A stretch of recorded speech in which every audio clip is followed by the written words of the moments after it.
Poulsbo City Council will use this lens to inclusively view its discussions and actions. And Mr. McVeigh, would you do the land acknowledgement, please? Thank you, Mayor. Poulsbo is located on the ancestral lands of the indigenous Suquamish people, for whom this place is known as Tuk Lups, or the land of the vine maples.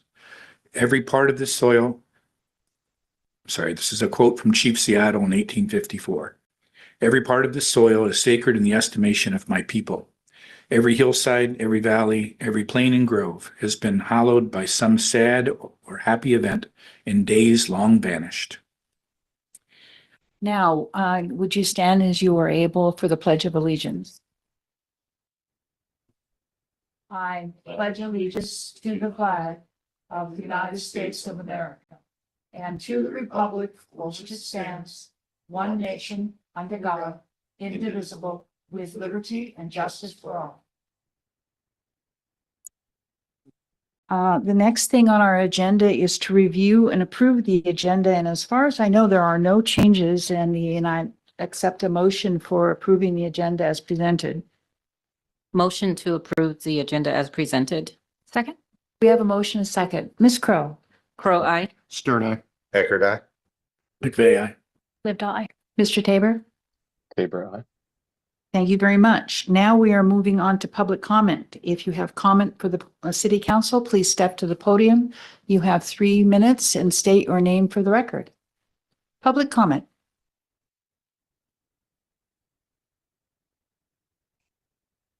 Last call. Any public comment this evening?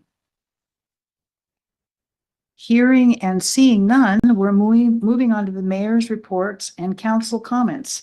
Council, how are you today? Why don't we just start with you, Ms. Crowe? Do you have any comments this evening? No comments for me. Thank you. Mr. Stern. And welcome back, Mayor. I just wanted to comment, the Lodging Tax Advisory Committee, now chaired by my colleague, Gary McVeigh, doing outstanding work, a record amount of applications. I just want to harken back to the work a year ago, as was exemplified by all the publicity our new giant red Pacific octopus is getting at the Sea Discovery Center, Kitsap Sun and the North Kitsap Herald. The reason I bring that up in terms of LTAC, I want to again thank my colleagues for bearing with the recommendation last year, which was an outsized award to the Sea Discovery Center, the results of which are the repair to the large tank, the results of which are 3 days a week now. Sunday was expanded and others activity there. So again, thank you to my colleagues and appreciation to the Lodging Tax Advisory Committee for your hard work. If you'd convey that to the rest of the membership, Chair.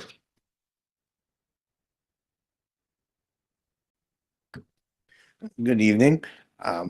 So as I mentioned a couple weeks ago that I had joined the Brave Angels organization, was going to start attending meetings. Went to the first one last night. It was really interesting that the group that was there, it was on Bainbridge Island, so obviously most of the folks there were from Bainbridge Island.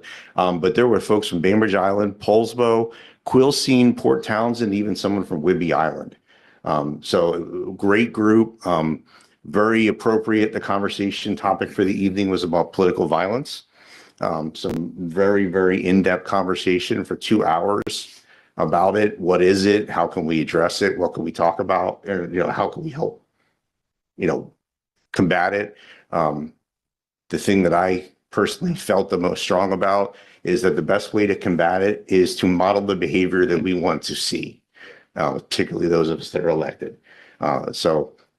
Great evening. And then along those same lines, I just wanted to draw folks' attention there. The Secretary of State recently put out a message because of political violence, particularly at the number of arrests that have occurred just in the last 2 weeks or so, about people assaulting folks that are out gathering signatures on initiatives.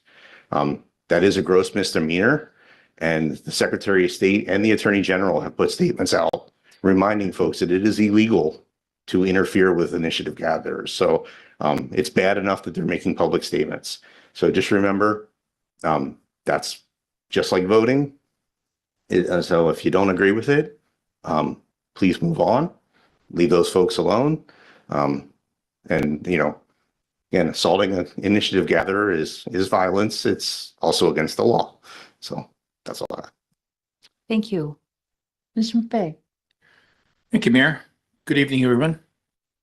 It is great to see you back here, Mayor. Thank you for joining us. Couple things. This weekend is the 4th annual Poulsbo Film Festival. Opens Friday night at the Sons of Norway, continues on Saturday and Sunday. Tickets are still available at poulsbofilmfestival.org. And to Mr. Stern's point of our Lodging Tax Advisory Committee investing in some of these activities, events, tourism festivals, the Poulsbo Film Festival was one of the events that was started with some LTAC funding 4 years ago and has continued to grow its schedule. Last year, I think they put about 30 or 40 people in our hotels, including a lot of directors and producers and other people involved in the film industry from both coasts, LA, New York. And so it's really started to turn into a really neat event. So if you don't have your tickets, I would encourage you to do so. And again, Friday through Sunday, opening night is at Sons of Norway. This week, our Washington State Public Works Board also issued a news release about some approved infrastructure projects throughout the state. And pleased to report that Poulsbo was one of the cities that benefited from the investments of the Public Works Board. That is not, those are not easy funds to achieve. And so it will help immensely with some of our sewer expansions and improvements. And you talk about basic infrastructure, it doesn't get much more basic than that. And kudos to Mr. Stern and other members of the Public Works Board for their important work and for investing in Poulsbo. I think that's all I have. Thank you. Thank you, Mr. McVeigh. Ms. Lipda? No comments for me this time. Thank you. Mr. Newell? Apologies for running a few minutes late. I was in a conference in Gig Harbor on historic preservation and economic development and how small towns benefit from that. So don't have a synopsis yet. More next week on that. Thank you. Thank you, Mr. Newell. Mr. Tabor, how are you? I'm doing well. Good to see everyone digitally, and I look forward to being back next week. No other updates for me. Thank you. I just got a couple things. Yes, the $10 million is a big deal. Over the life of the loan, 20-year loan, and that reduction in interest rates, it's several millions of dollars savings for our ratepayers.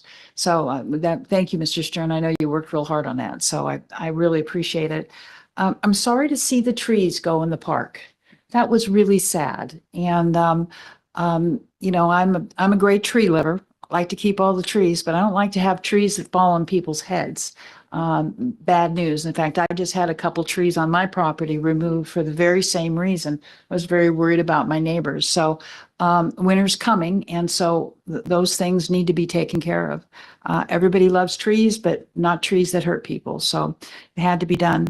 And thank you. Thank you for being good stewards while I was gone for a couple weeks. I had some family obligations I had to deal with. So I'm back, and we'll be back up until the end of December. So anyway, with that, I don't have any other comments. Any more comments from anyone? Seeing and hearing none. Board and commission reports. Any board and commission reports? Just a quick one, and coincidentally, Public Works Board. And again, thank you for the remarks on the award to Poulsbo. Tomorrow morning, the state public utilities districts are meeting statewide in Shelton to discuss broadband. The federal BEAD program, Broadband Equity Access, bringing about $1.3 billion in. The PUDs are part of that. There are many organizations. I chair the broadband committee now statewide at the Public Works Board. And so we'll be speaking to the groups along with the State Broadband Office. So these are still exciting times on the whole question of digital infrastructure and equity. So many people, so many businesses still don't have that high-speed access. So I just wanted to report I'll be spending the morning down in Shelton. Thank you, Mayor. Thank you, Mr. Stern. Any other go ahead, Gary. Thank you, Mayor. Just another brief report on our Lodging Tax Advisory Committee. The committee will be meeting starting tomorrow morning. This is the deliberations committee meeting where we try to decide how we are going to fund, well, I shouldn't say fund, decide to fund, whether to fund. We've had $1 million in requests this year from 15 different organizations, which is, yes, Mr. Stern, it is a new record. But we only have $369,000 to give away out of those $1 million. And so I can tell you, as I was working on my worksheet this week to make recommendations, and I'm sure as my fellow committee members were working on their recommendations or worksheets this week, some very, very difficult decisions, recommendations. But I assure you that our committee will be working very diligently tomorrow to come up with a consensus that we look forward to bringing back to council and hope to earn your support. There's some really important projects in there, we believe, for the continued growth of tourism and economic development in our city. There will be some disappointed people. There will be some happy people. But I assure you, we will do our best. We will be fair, we will be unbiased, and make the best investments possible for our city. Thank you. If Thank I you. could, Mayor, tag on comment. Today at the monthly chamber luncheon, I see Kathy Forsey, our executive director of the Poulsbo Chamber, was a group called Love Kitsap. To me, that was a relatively new name. I think we were exposed to it at Kitsap Regional Coordinating Council on the FIFA 2026 soccer games and the rollout of more tourism possibly. But it struck me, Mr. Chair of the LTAC, how many groups are promoting or attempting to promote tourism of one ilk or another up and down the county, some of which are coordinated and some remain uncoordinated. It's dizzying to try and get a handle on it. And so I appreciate the committee's work very much. Just not to prolong this too long, but thank you, Mr. Stern. I will tell you, as the new chair of the LTAC committee, I've had a lot of work to do to try to come up to speed.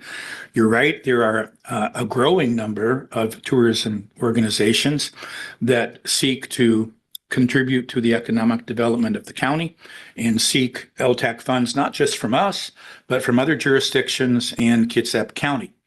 And if I could, I think as I've started to further deliberate over our funding decisions, the position that the city has, a special events coordinator, is really important in my estimation. To your very point of there is really not a lot of orchestration going on among all these different groups, and we're talking a lot of money.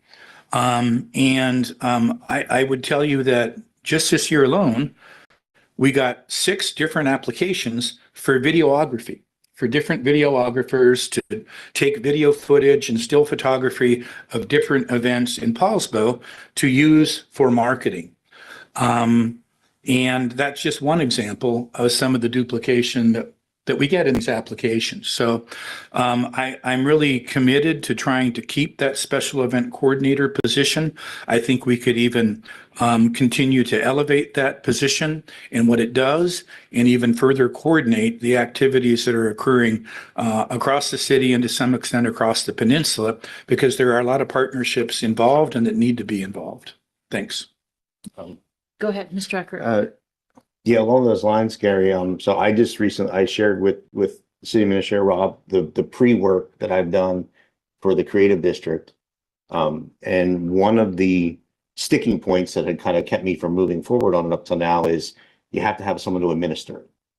And so in kind of revitalizing, re-looking at it, rereading everything, one of my early thoughts is between the special events coordinator, this requirement, if we were to move forward, to have an administrator, and what Britt had discussed at one point about talking about the downtown and how it falls on volunteers.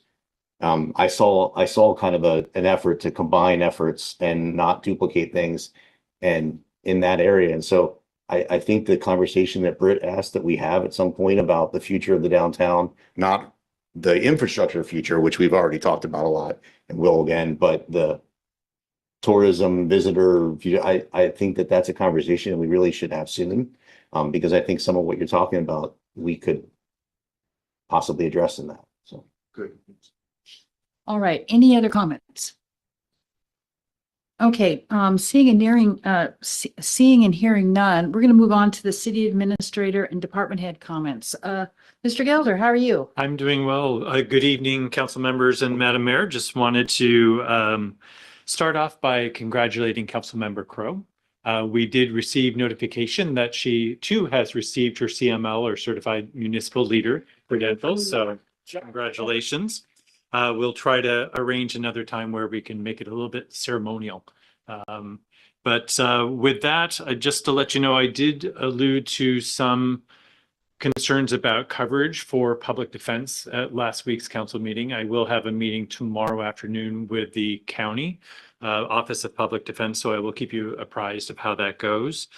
Also, this Friday at the SAP Regional Coordinating Council, we'll have a board meeting and retreat at which Council Member Stern and McVeigh will both be there, and will Diane Linnaeus, our Public Works Director, and I will be the B team, just there to provide any support that we possibly can during the retreat.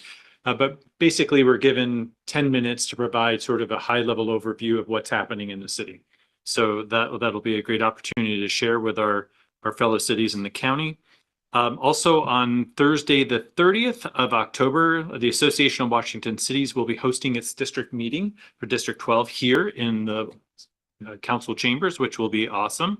And following that, we will be curating a 2-hour tour, better than a 3-hour tour, right?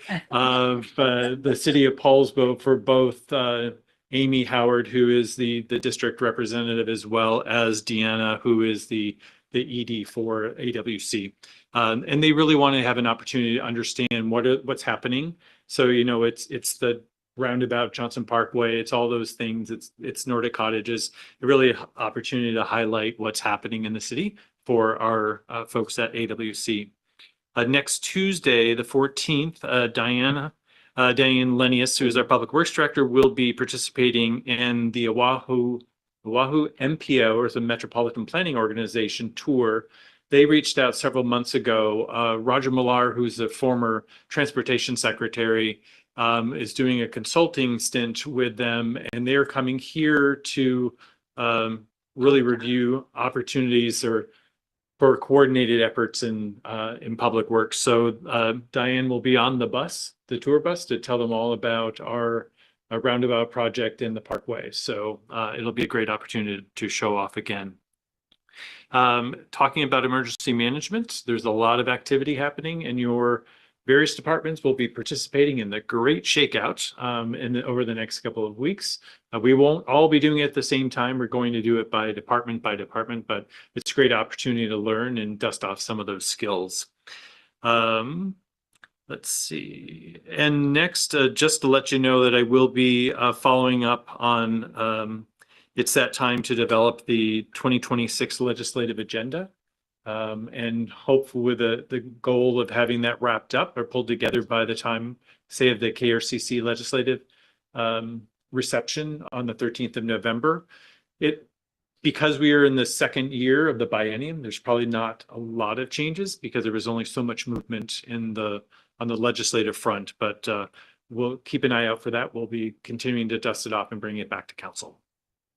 That's it. You know, that's a real feather in a cap when the state of Hawaii comes and visits Poulsbo to find out about our transportation. I mean, that's pretty amazing, really. So I'm, you know, kind of honored that they've reached out to us. So well, and I think also for the work that occurred at the time, that it stuck in former Secretary Millar's mind, right, as an example, such that in working with the MPO would want to bring them back here. So yeah, very cool. It's kind of a big deal. It really is.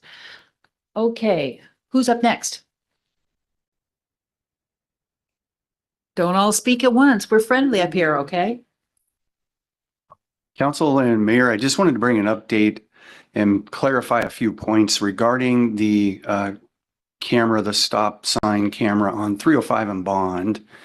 And let me just, 2 points that seem to be creating confusion.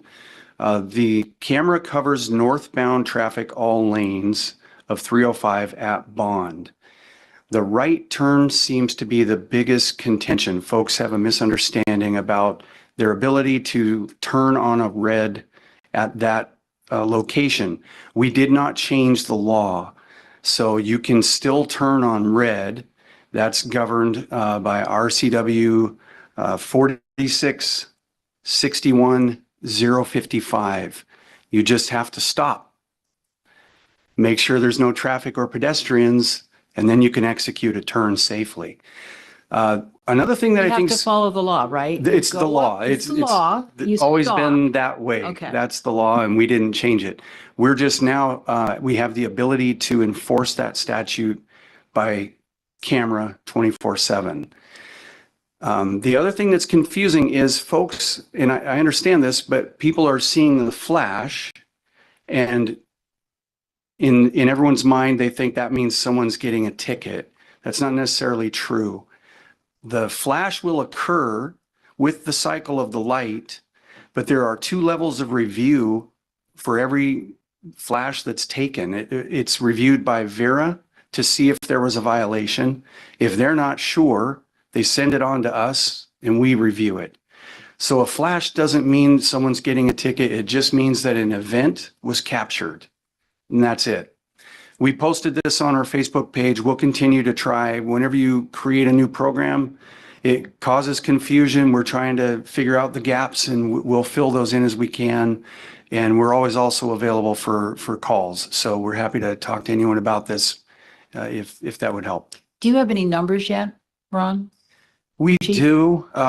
So far, we are approaching 500 incidents, events, and that's after 7 or 8 days.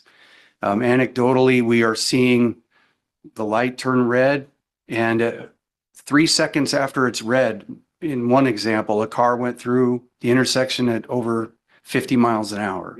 So those are the things that we're trying to stop.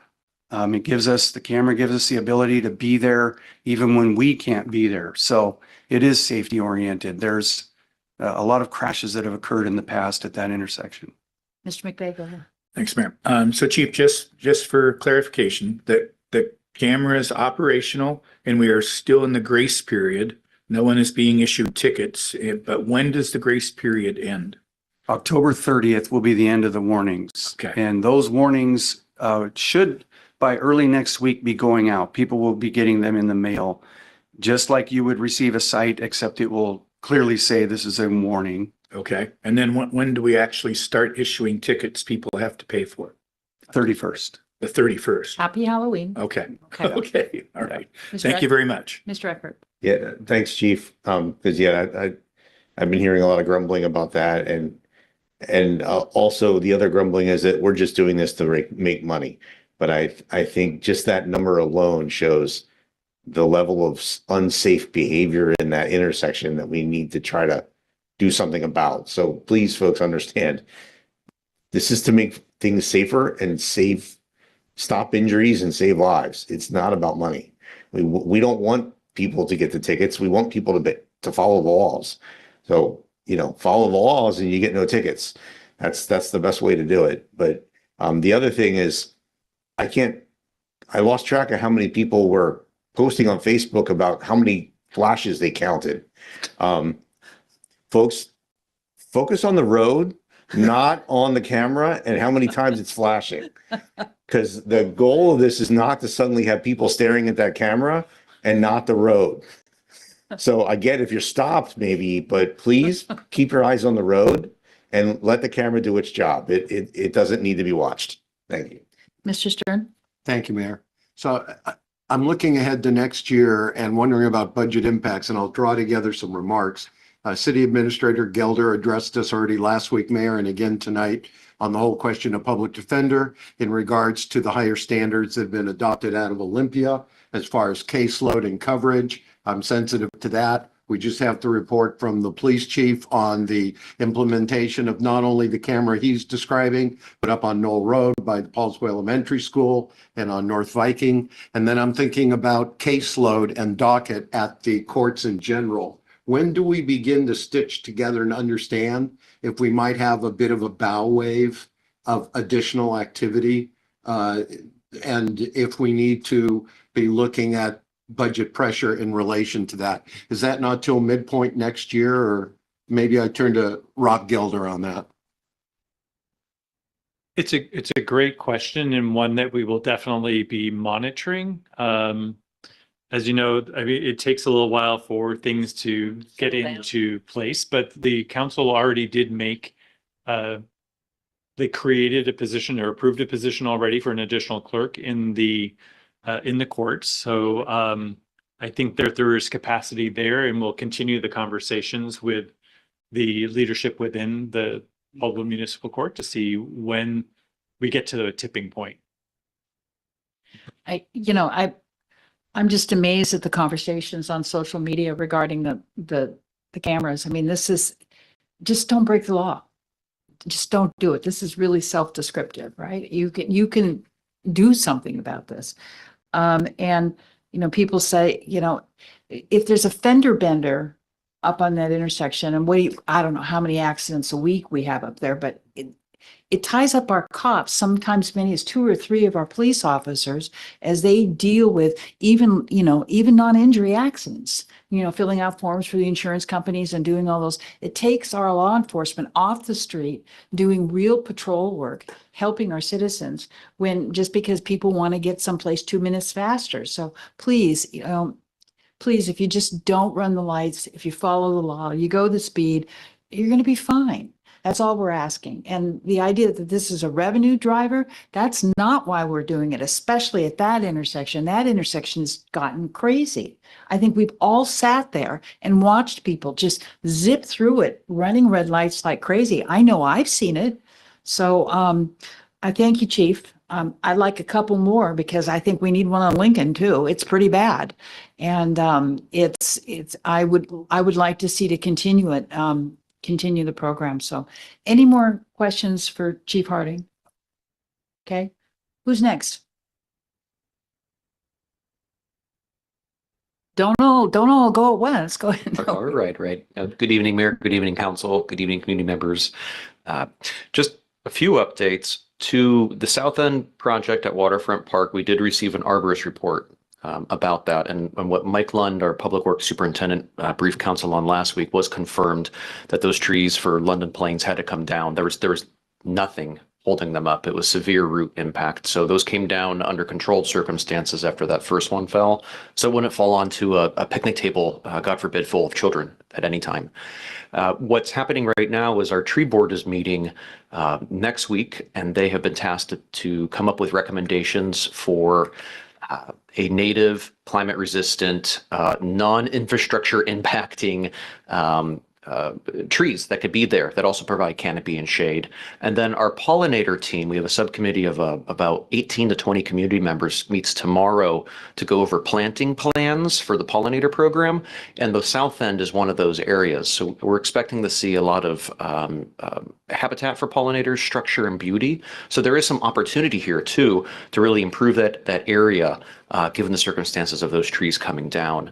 And also, there is a little bit of a surprise. Our local Rotary Club is working on putting a peace pole down there as well. And if you're not familiar with peace poles, it's just let's focus on getting along. It's a very visible area.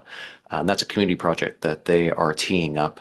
And the last update on this is the pavilion structural assessment. Our structural engineers we contracted with went down and took a look twice. We should have some results here in the next month or so regarding that. And they also joined staff and looked at a couple other future potential projects like the Waterfront Boardwalk, as well as Fish Parks Boardwalk, just to see what the condition are. So we have some input on budget planning for successive years. Thank you. Jeff, when would the peace poll issue be coming to council? And I ask because I've heard from a few, maybe several Rotarians that have led me to believe that this project has been approved. There doesn't, and there's been a number of requests in my 6 years on council to put things down in Waterfront Park, and I get a little concerned about the number of sculptures and other things in the green space that can get in the way of setting up tents for arts fairs or dancing to music during the summer concert series, whatever it is. So I just want to signal to you that this is not a slam dunk for me, and I would like to hear some information and details about it before it gets too far in the Rotary process. Anything else, Jeff? Okay. Josh? Yeah, just really quick, just to highlight the Knoll Road project. You know, we're making great progress. I was hoping to bring a couple pictures tonight, but wasn't able to get that together. But I did want to let council know, we did send out some notices to the neighbors along Linganet, Kilos Pond and Maranatha, letting them know that we would have a road name change and asking for some input. So we just sent those out last week. So they have 30 days to provide some input, and then we need to order some new road name signs. So that'll be coming up here in about a month. And then secondly, just with the project, we paved Linganet, and there's a sidewalk on Linganet now. Please, during construction, just to the citizens and the public, try to stay out of that area. It's still an active construction zone, but it's an extremely popular area, and we're seeing a lot of people try to utilize that during construction activities. And it's just, it's signed for a reason. So just trying to put the message out there to still stay out of the area during construction. Go ahead. Josh, with the name change, is that does the city then go to the postal service and file everything to make that all happen, or do the individual residents have to do anything for that? Yeah, so our building department actually handles all of that. Faye actually does that, and she's well versed in it. And I've actually been learning some things about that process as I've went through this. But yeah, Faye handles all of that and puts out the notifications to all the residents as well as the post office, and sends it out to, I believe, like all the utility companies and things like that. So. Okay, thank you. And it is going to be Langanet the entire length, right? Is that correct? Yeah, that's what's being proposed. Unless there's some real reason that's presented, we would bring it back to council from the public comment that we received during that input. But we are required by code to send out notices and allow input on the road name. Okay. All right. Anything else, Josh? No, that's all. Any questions for Josh? Okay. Deb, what's up with you? Anything? Nothing? Okay. Anybody else have any more comments? All right. So we're going to move along then. The next item is the consent agenda. All matters listed within the consent agenda have been distributed to each member of the city council for reading and study and are considered to be routine. And it's items 8A through 8I. And I'd entertain a motion. Madam Mayor, move to approve consent agenda items A through I. Second. We have a motion and a second. Any questions? Hearing and seeing none. Ms. Crowe. Crow, aye. Stern eye. Eckert, aye. McVeigh, aye. Lived on. Newell, aye. Mr. Tabor. Tabor, aye.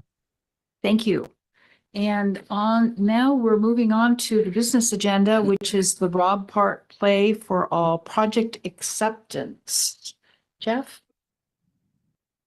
That one's actually going to be me, but Jeff's going to pitch in here as well. So yes. And so Joy was actually supposed to be here tonight to present the project as the project manager that led it through construction. And unfortunately, she's been sick this week. So she and I are both disappointed that she couldn't be here to celebrate this moment and bring it forward to you guys. But I did want to recognize her efforts, as well as April Zeman as our contract manager and Daniel Cochran as our inspector. They all did a great job of really bringing this project forward. So I will do my best for Joy to present what she put together here tonight. And I'll let Jeff maybe speak just briefly about some project history and background. Thank you, Josh. And I will speak briefly. This project, as council is aware of, has been about 6-7 years in the making, and it's gone through a number of challenges. I do want to give a major shout out to our phenomenal engineering team. They put a lot of time, Joy, April, Daniel, as well as Josh, into this project and helping staff cost engineer it, value engineer this, because the costs have gone dramatically up over the 6-7 years, as council's aware of. But also, this was the first Build America, Buy America grant, and that grant was a lesson learned, I would say. But the project itself is beloved by the community. There are kids there each and every time. It is one of the very rare accessible and inclusive playgrounds. It is just the first part of what we're hoping to do based on the original design. If we can secure future funding in successive years for expanding this project with a sound area, with a nature garden, a sensory garden, and maybe potentially a nature playscape, but that's down the road. What we have here right now is a very functional, beloved community area that has families there all the time right now. Big shout out to our phenomenal engineering team and all that they did putting this together, as well as the steering committee that helped involve this and the Rotarians and other community partners that helped fundraise for it. Great, thank you, Jeff. So Joy put together this video with Daniel utilizing our new drone that we have, and just really wanted to share the visual of the park and really how it turned out, and highlight some of the features. Here you can see our bench seat walls, as well as some of the donor plaques that are inlaid into the concrete there, and as well as our landscaping. We planted over 900 plants and shrubs and trees on the project, as well as installed a dedicated irrigation system, and then tied it all into here to the gazebo pavilion, as you can see. And then as you can see out in the parking lot, you'll see that we also enhanced or improved some ADA parking stalls out there to provide accessible parking directly to the park. And here at the beginning, you saw our new welcome sign with Lachute seed language on it.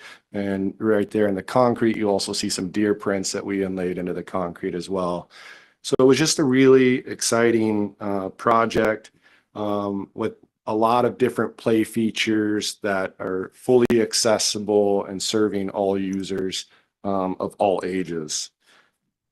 And just to highlight a couple of the play features, it has a merry-go-round, a cozy cocoon, a teeter-totter, some swings, sensory panels, all wheelchair accessible, as well as a communication board. We also installed new bike racks and some benches and some new garbage cans as well.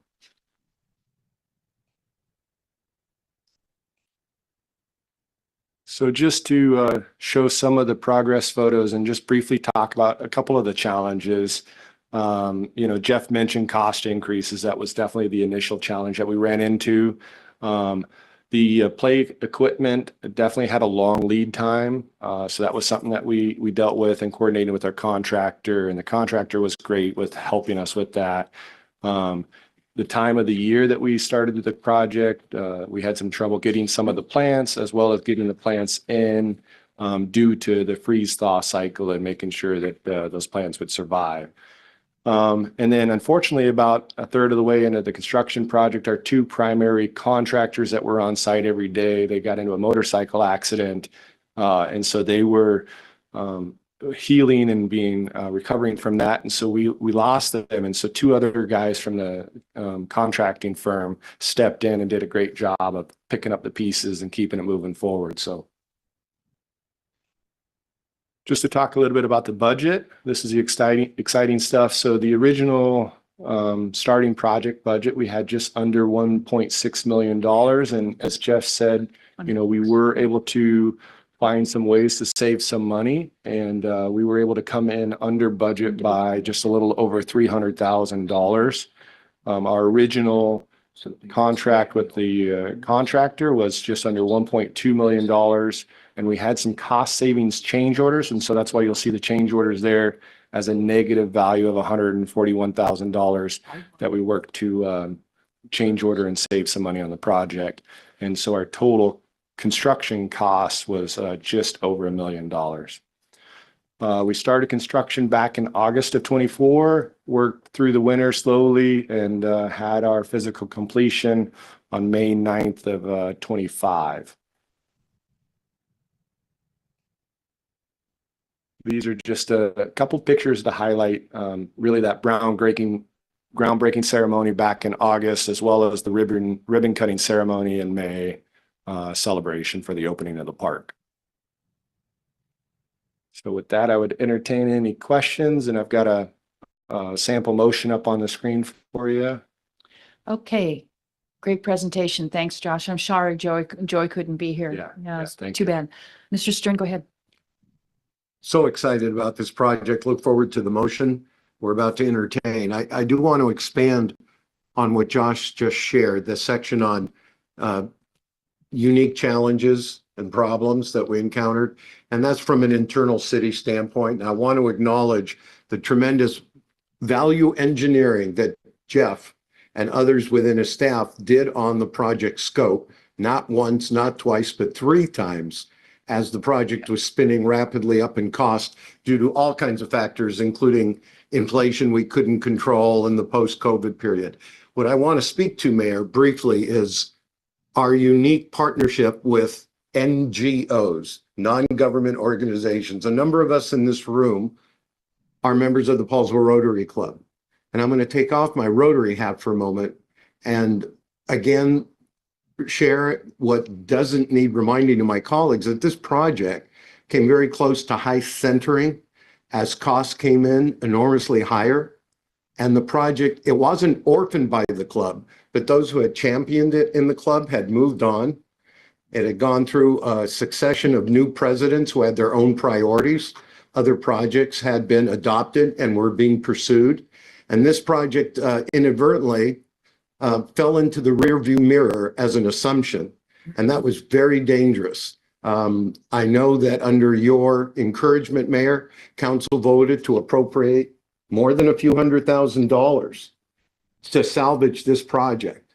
I know that I took a brief moment to speak from the podium at a Friday morning in appropriate terms to remind the club that as they undertake projects and make commitments, they need to track those projects over time, even if it's multi-years and multi-presidencies, not to lose track before new projects come along and obscure the old commitments, or we could all get into trouble. I don't know how we do that if we tighten our contracts. So much of this is done as community love, community camaraderie, community collaboration, and I'm not looking to spoil that. But the idea that this project could have come to a grinding halt if the council, with its back up against the wall, let's be frank here, hadn't ponied up an unexpended, a very large unanticipated expenditure at mid-year. So that concerns me beyond just Rotary. Do we need to take a look at these wonderful, well-intentioned community partnerships that we entertain that take multiple years to execute on, and that we're not left holding the bag unexpectedly, but that it is a contra-party arrangement with recourse? I don't know what we do there. So I'll turn to both the mayor and to Jeff and anyone else who can help me to fathom that. I'll take a stab at it. First of all, parks are really personal. I mean, people really love parks. You know, they like roads, they like sidewalks, but they really love parks. And so what happens is sometimes that affection kind of gets wrapped around. And like Morrow Park took what, 5 years, 6 years, Morrow Park? I mean, they take a long time and they're remarkably expensive. That's the other thing that just blows me away. You think, why would they be expensive? But they are. And so the combination of all those things makes park creation pretty difficult. It's just, I know it doesn't look like a lot, but building a park is hard. And the pieces that go into recreation to keep people safe in a park are expensive. And so, and they're also always deemed, or a lot of the time, unfortunately, in my opinion, deemed to be secondary. General fund dollars, first comes police. They get funded first, then the streets get funded, and parks get what maybe might be left over, along with other social services. And so the combination of all the things is parks are really hard. This was especially difficult because it was a parks for people with special needs, which, you know, the liabilities go way up, and the type of equipment, the expensive equipment goes way up. I just think that we need to have our eyes really wide open when we go into a parks project to realize that it is going to be expensive and it is going to take time, but it is always worth it. always worth it. We have 26 parks in this town, 4.74 square miles, and we have 26 parks. And I'm really proud of that. That makes the character of our community really, it shows the character of our community that we invest in parks. Really does. That's my 2 cents. You asked me, Mr. Stern, so I said, okay, Mr. Eckert, go ahead. Yeah, I always think of it in terms of the have to do's and the want to do's. Like you said, some of those have to do's, the police and the utility, this is a want to do. And so, yeah, like you said, we took a chance where we voted, and I remember that conversation very well, because we did vote to expend, I want to say it was $400,000 above budget to make this project happen. And I just want to thank the staff for, even after doing that, you continued to search for ways to bring it back down and achieved it. I mean, you basically brought it back to where we started before that. And you didn't have to do that. You could have taken the money we authorized and ran with it and done it. And yet you still found ways to save money. And so I've commented on this before, the projects that drag on, and a lot of that COVID definitely caused a lot of that. Those are the projects that seem to keep the cost kept going up. But the projects that the staff executes on quickly, because we can, and some of that has to do with us making decisions quickly, and follows through and completes, almost always come in under budget. And I'm very thankful for that. You all do a great job, and I just think it just encourages us to make decisions promptly. Thank you, Mayor. I think Mr. Stern raises some good questions. This project was being discussed at one of the first committee meetings I ever attended of this council. In fact, even before I was elected, I started, since I was unopposed on the ballot, I started attending some committee meetings prior to joining council. And it was one of the first presentations to the Park and Recreation Committee at that time, this Play for All project. And I was pretty amazed at the amount of money that was the goal to raise. It largely happened, but with a lot of help from the city and others. And I asked the question at that time, so when the Rotary Club or the Kiwanis Club or the Sons of Norway, whoever, community organization wants to champion a particular project and they come to the city for land or support or funding or staff time, besides the cost of the project, do we ever ask for an endowment along with that to help pay for the ongoing maintenance of now this new structure or this new playground equipment or whatever? And the answer at that time was no. We don't think about the ongoing maintenance costs sometimes of, well, ever. We think about them, but we don't fund them, I guess was the answer, really. And so as we're evaluating Mr. Stern going forward, I would encourage us, if we have a group come to us for an exciting project that they want to do, that besides raising the money to accomplish the project, we think about the tails, the financial tails that come along with that project and how the city is going to be able to afford that. I come out of a higher education background, worked for a number of colleges and universities. We were thankfully had alumni who wanted to give us millions of dollars to build new buildings, different structures. And it got to be a problem with our operating budget because now we have to pay heat and electricity and maintenance and roofs for all these buildings that people have wanted to give us. So we started the policy of, besides the actual gift amount for the construction of that building, we need to raise an additional 10% to create an endowment to help pay for the maintenance of that particular building or that facility. I would encourage us to start thinking about some of those things. And I might get myself into trouble here, but I need to be candid about this. Rotary does a lot, Rotary, Kiwanis, other similar organizations, the Lions, they do a lot of wonderful things for this community. I have been a member of some of those organizations. I have volunteered a lot of time for some of these organizations over the years. But I do get concerned when members of those clubs are on this dais and are making key financial decisions about those projects.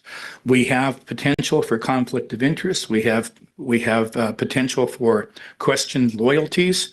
So I would just encourage us as we're thinking about these kinds of big projects going forward, we need to think about those kinds of things too, and avoiding some of those appearances that I don't think are in the best interest of the city or the community organizations. Thank you.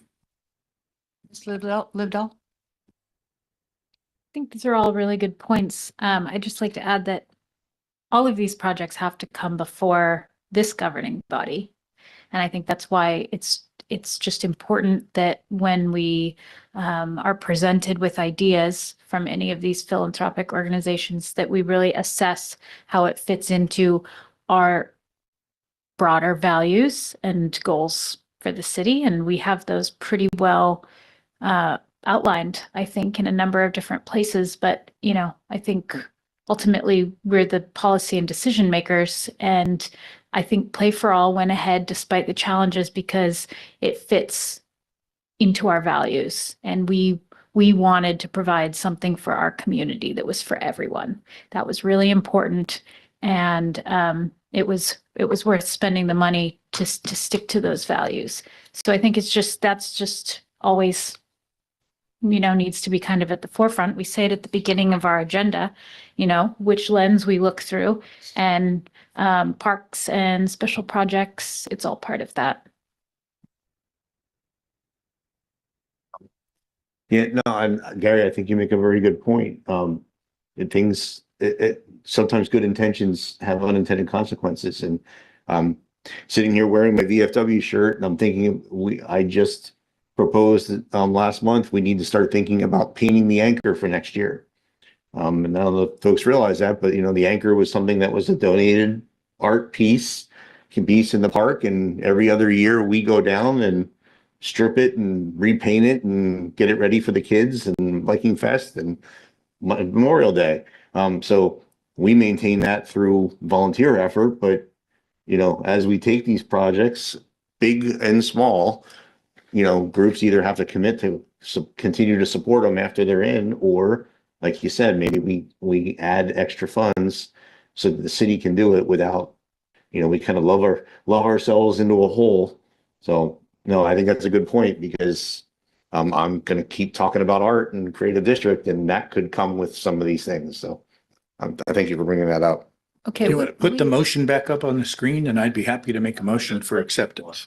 You got it? Okay. Yeah, I got move to accept the Rob Park Play for All project as complete. Second. We have a motion and a second. Is there any further discussion about the park?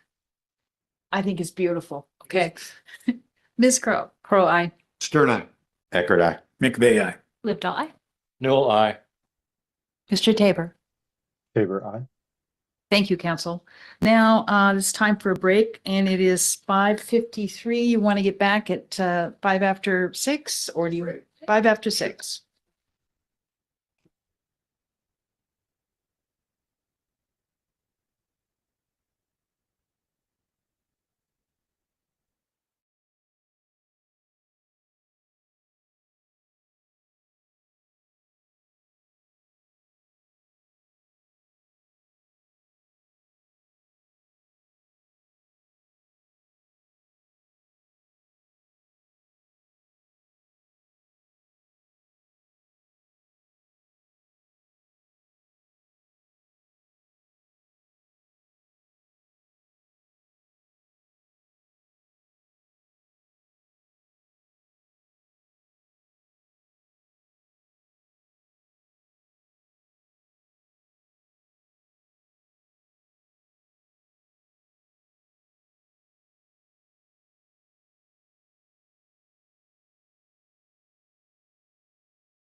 Yes.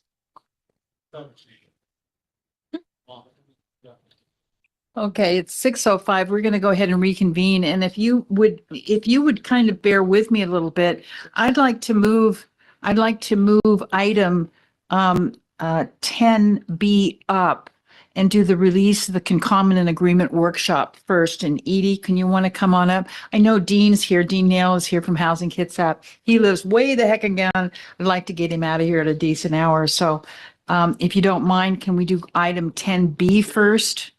Absolutely.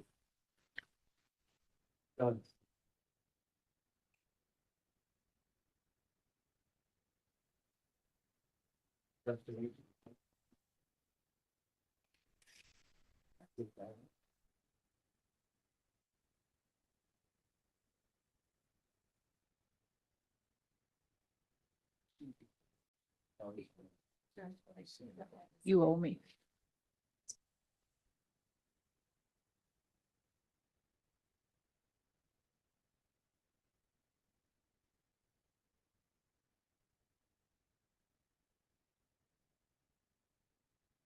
Good evening, Mayor. Good evening, Council and community members. I am not Edie, but I am just giving a little bit of tee up about what the property in discussion is.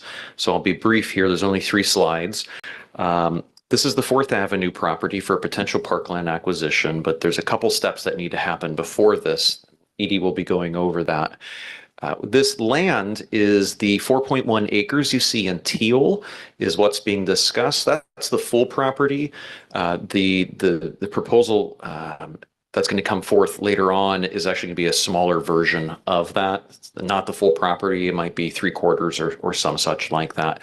But the reason why you're seeing this slide, and we're just providing some context, is this is a missing piece in the idea of connecting that 11.1 acres is Betty Kiwanis Iverson Park, as well as the Klingel property. So those trails can come down here to the 4th Avenue. This is a wetlands area, so it's very difficult to build on. And then we do have 2 washtop properties that are in the works. And I was informed 2 weeks ago, they're still in the works, coming to us before the end of the year. The third slide, and final slide for that matter, is if we zoom out, this is, in the mayor's words, and Mayor, I'm going to tee this up for you in just a minute on the deeper history, is it could be seen as Poulsbo Central Park, where there's passive hiking trails, birding activity, places for people to get away from it, and it connects through in that bright fuchsia color and in the northwest. You walk just a little bit along a sidewalk to connect to Bond, and all of a sudden you're in Fish Park. And from Fish Park, you head south, and now you're in Nelson Park. You have a tremendous amount of trails and pathways that can be connected. And this property that's being discussed today is a key component in that larger vision. Mayor, would you like to fill in a little bit about the history of this? Yeah, I think I don't need to explain too much about Betty Iverson. Can you put that? Betty Iverson's park. That's been Kiwanis Park has been there for a long, long time. And so has the Klingel property. I think Mr. Bill Austin can tell everybody about the Klingel property. He wanted to have it as a petting zoo, I think is how the city got it originally. Okay, but that's a Bill Austin thing. But the 13.6 acres is what I call the washed-out remediation area. It is remediation for the widening of Highway 305. And what happened during that process is the city of Poulsbo, see that square and the 11.1 acres where the 3.6 goes in, that's where the cursor is? We dedicated that property. The city of Poulsbo dedicated that property to WashDOT so they would have enough land to mitigate against the widening of the highway.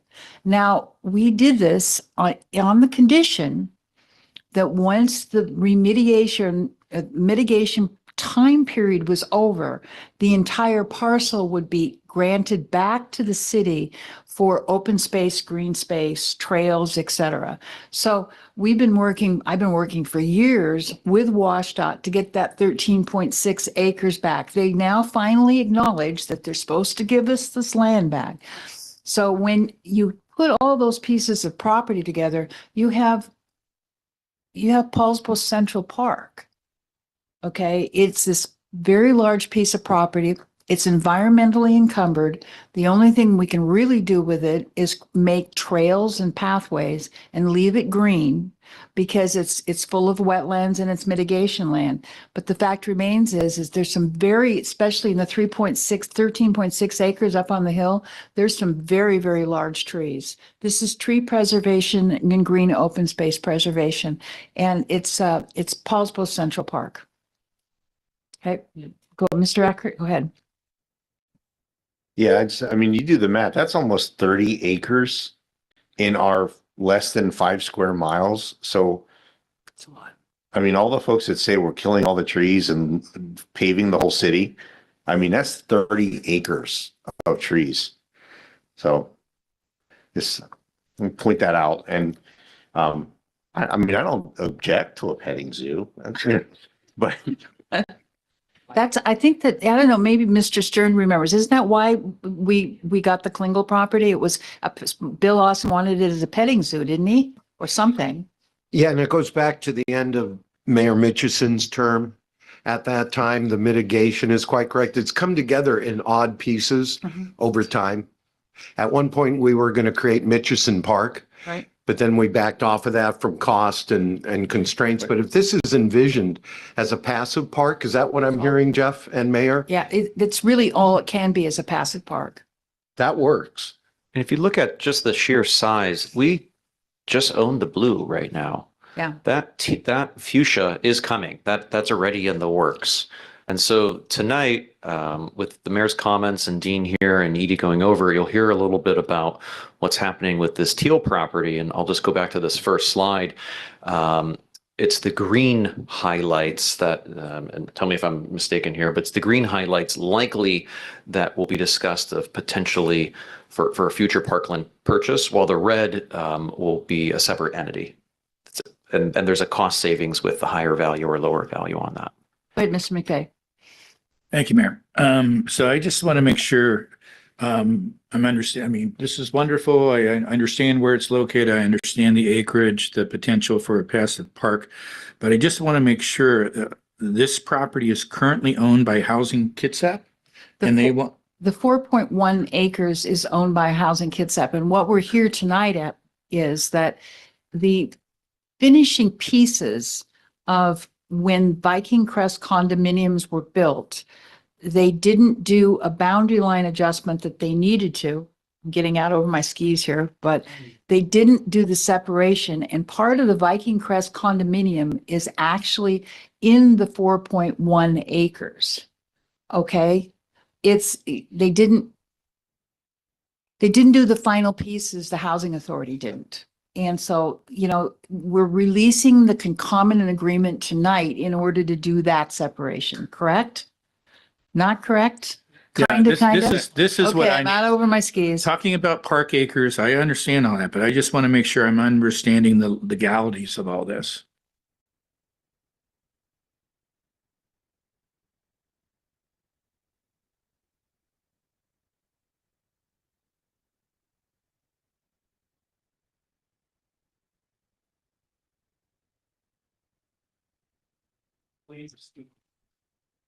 We're releasing the concomitant agreement. That's what we're doing. So ownership would transfer from Housing Kitsap to the city? No, no. This is what. Hold on for a second.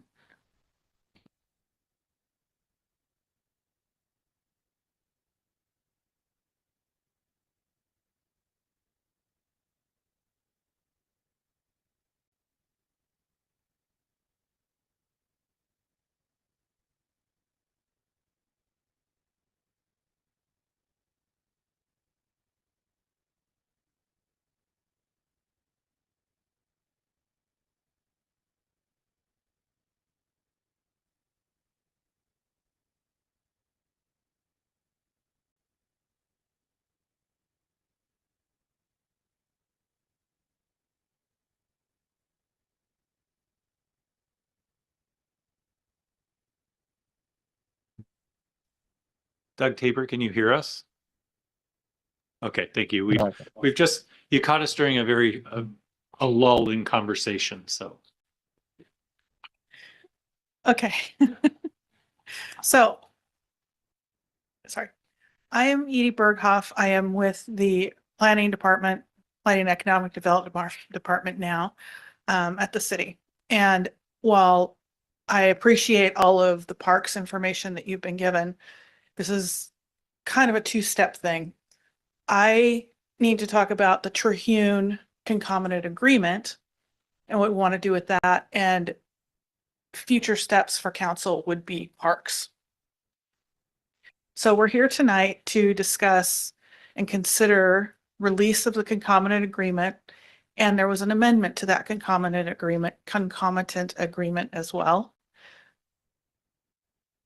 So the proposal for the Terhune property concomitant agreement and that amendment, they're attached to 3 properties at the north end of 4th Avenue.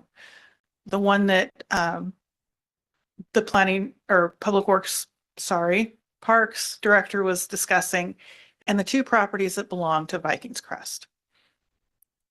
The property owners are also seeking a confirmation that the tennis court would belong not to Vikings Crest, but to that north property that Housing Kitsap owns. So a concomitant agreement release is a type 5 council legislative action. Concomitant agreements are put in place by the council, and they are taken away in that case by the council. Or released, I should say, not taken away.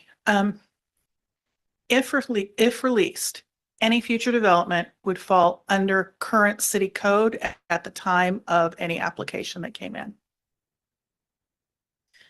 So as you've seen, the Terhune property is located centrally in Poulsbo.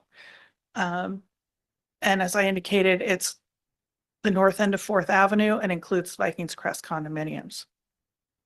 The zoning has been in place as residential high since the 1990s. And it's the 3 properties in the hatch that we're talking about. And then just to kind of give you a little bit of a tour, this is the wetland mitigation property that the state is working on. This is the Klingle Park. This is called Hewitt's Edition. Torval Canyon Road comes through here. 4th Avenue. Vikings Crest itself has the Vikings Crest Loop Road. This is the 4th Avenue apartments that are currently under development.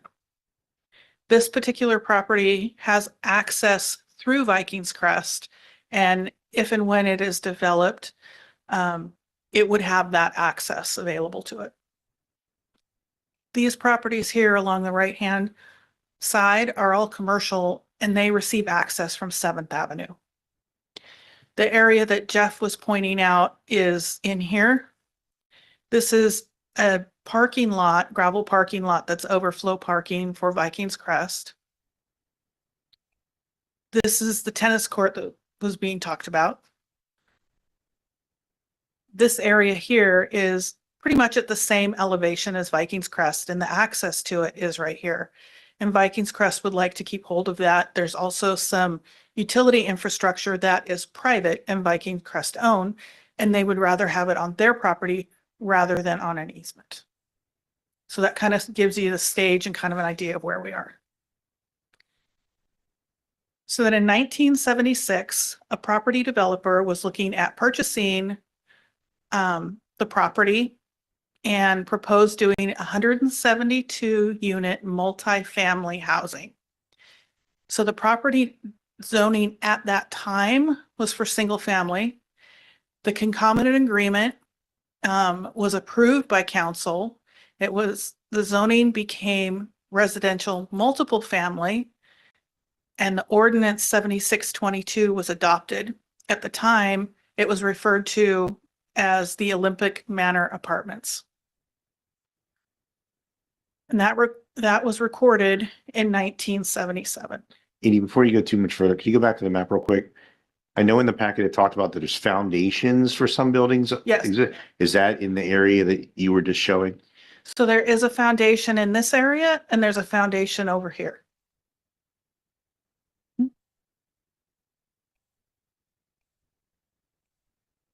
Then in 1979, the site plan was revised and it became separated into 2 phases.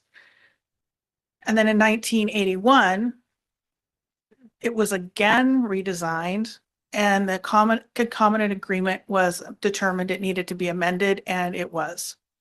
So that part of the concomitant agreement, the amendment, was recorded in 1981. Edie, question?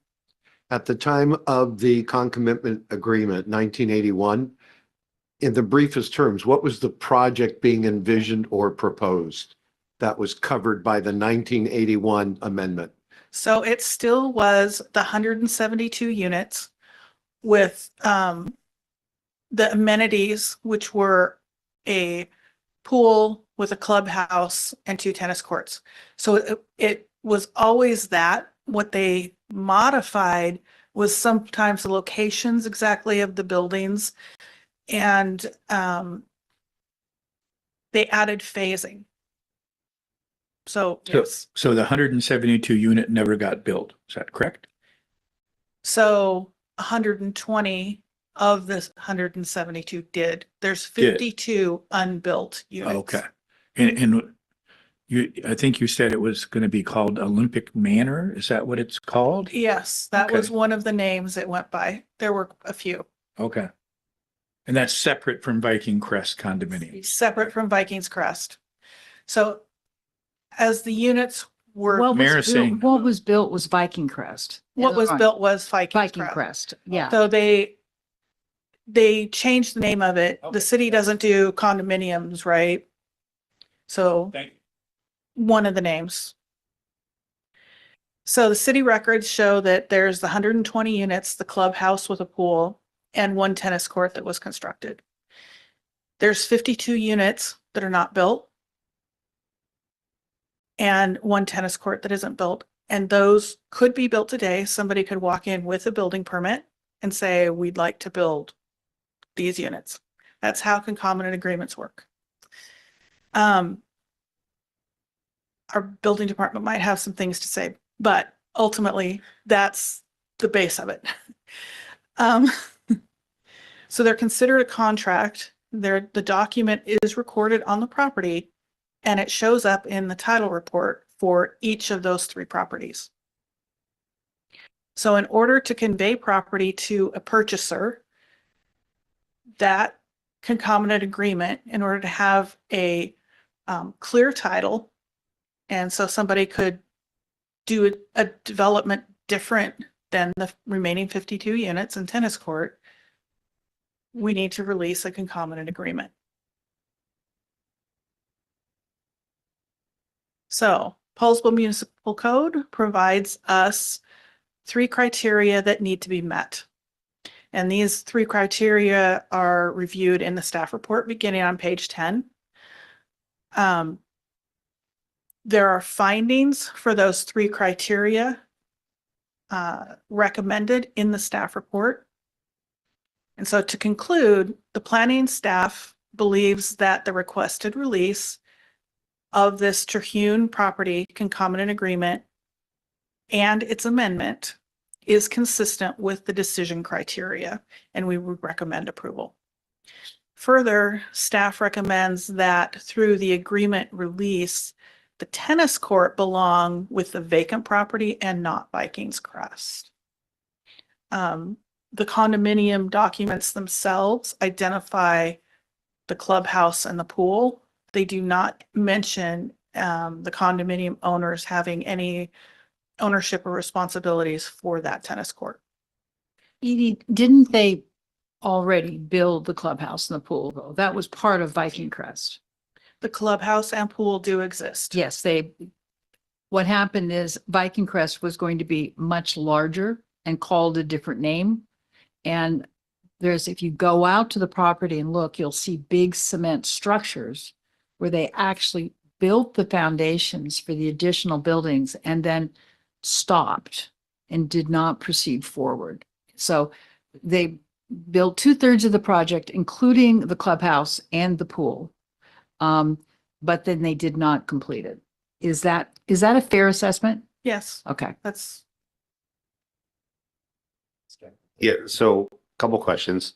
You said that right now somebody could come in and build the remaining 52 in the tennis court. Would that, because of this agreement, would that be then under development standards of 1976? No, the building codes obviously would have to be followed Okay. and there would be studies necessary to look and determine if those foundations could even be used. Okay, so that doesn't necessarily, they're not kind of free reign because of that old agreement. They still have to, even if we didn't do this, they would have to meet the current code and They all would, that. for building, yes. So based on the inclusion of Housing Kitsap, do we understand that at some point, part of the property then was sold or given to Housing Kitsap? Wasn't kids that built it? While Or- you're here, Dean. Yeah, so if you could explain that piece of this real quick. I'm just listening, I have right? one other question. So Yeah. So the entire parcel was Vikings Crest. And there was also an amendment done, which I don't think it came through council. I think it was just done by Housing Kitsap, but that was in the 90s. And it basically created the 120 units as Vikings Crest as we know it. There was a public offering and it was sold to folks in the community as they recognize it today without the other parcel that we still own and the tennis courts and the two foundations and the other things that go on that parcel. So essentially that's how we ended up with that parcel is we bought all Vikings Crest in the 90s, did some rework of it. Housing Kitsap created what Vikings Crest is as we know it today and then kept the remaining piece. Terhune got into financial problems and I think Housing Kitsap purchased the development and then went through it. I remember Terhune used to be based on the other side and I remember when that all happened because it was a very large contractor. They Yeah. got into trouble. Well, they sold it though. Terhune didn't build it. It was No, sold. I it know was Terhune got yeah, into it was trouble, but they sold it to Housing Kitsap, to a different builder. to a different builder. So Yeah. you're the third builder. They were the third. Yeah. builder. Okay. So, does Housing Kitsap own it now? I know they're condominiums, so they're individually owned units. Who owns it? Who owns Viking Crest? Vikings Crest. We do not You do own not own the it. 120 condominiums. We are Okay. not the owner of that. Okay, who We are is? the owner of the 4.1 acres. Could I tag on to what? Can I just get my question answered? They're the Viking Crest Who owns- HOA. There's a Viking Crest HOA that Yes. owns that Yes, facility. those two Okay, properties. thank you. Vikings Crest. Okay. Go ahead, Brett. So my clarifying question, Rick asked if someone came in and could potentially develop the remainder. My question is, does someone coming in interested in that property have to, because of the agreement, have to develop the rest of it? Or is that simply an option? They would develop it as the site plan is approved and exists today, which is what was originally or what was They on really don't have 1981, options, which is why unless they release the concomitant. we're agreement. here. Yes. Okay, thank you. And then just my last question. It keeps coming up about who the tennis court tennis court belongs to. Does Viking Crest not want to own the tennis court? Correct. Okay, is the So- tennis court not currently used? Is it kind of in like, It is overgrown. okay, so There it's is a in path. disrepair. There is a path to it and it could be used, but it's really bootleg. I mean, it's not well maintained and it has been sort of left in the woods. Okay, So there is a switchback trail from the end of this parking lot down and back. yeah, it kind of looks like it's out in And the woods. So, Yeah, and It's in rough shape. okay, so I just didn't know what the direction of that question was of, is Viking Trust trying to get rid of responsibility for that? Or did they still want it? But it sounds like they want it to be gone. when, Yeah. oh, sorry. Well, so the parcel's been for sale. Housing Kitsap has listed this parcel since 2007. Yeah, so recession, it was for sale.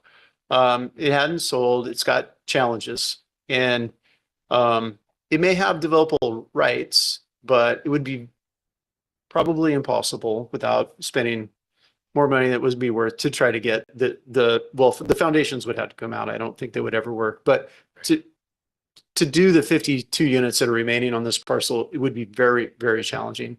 Housing Kitsap is not interested in doing that. And in the last 15 years, no one else has been. So what we decided is we would sell Vikings Crest the part that they're interested in, which would be the parking lot, access to the booster pump, some of the utilities, create a little space that they could garden. I don't think they'll be building buildings, but maybe they're going to do something, I don't know, with it. And so they want to acquire the piece that is valuable to them. And then we would keep the rest. And the intention, part of our board meeting conversations, is that potentially the city would buy the remaining piece as the park.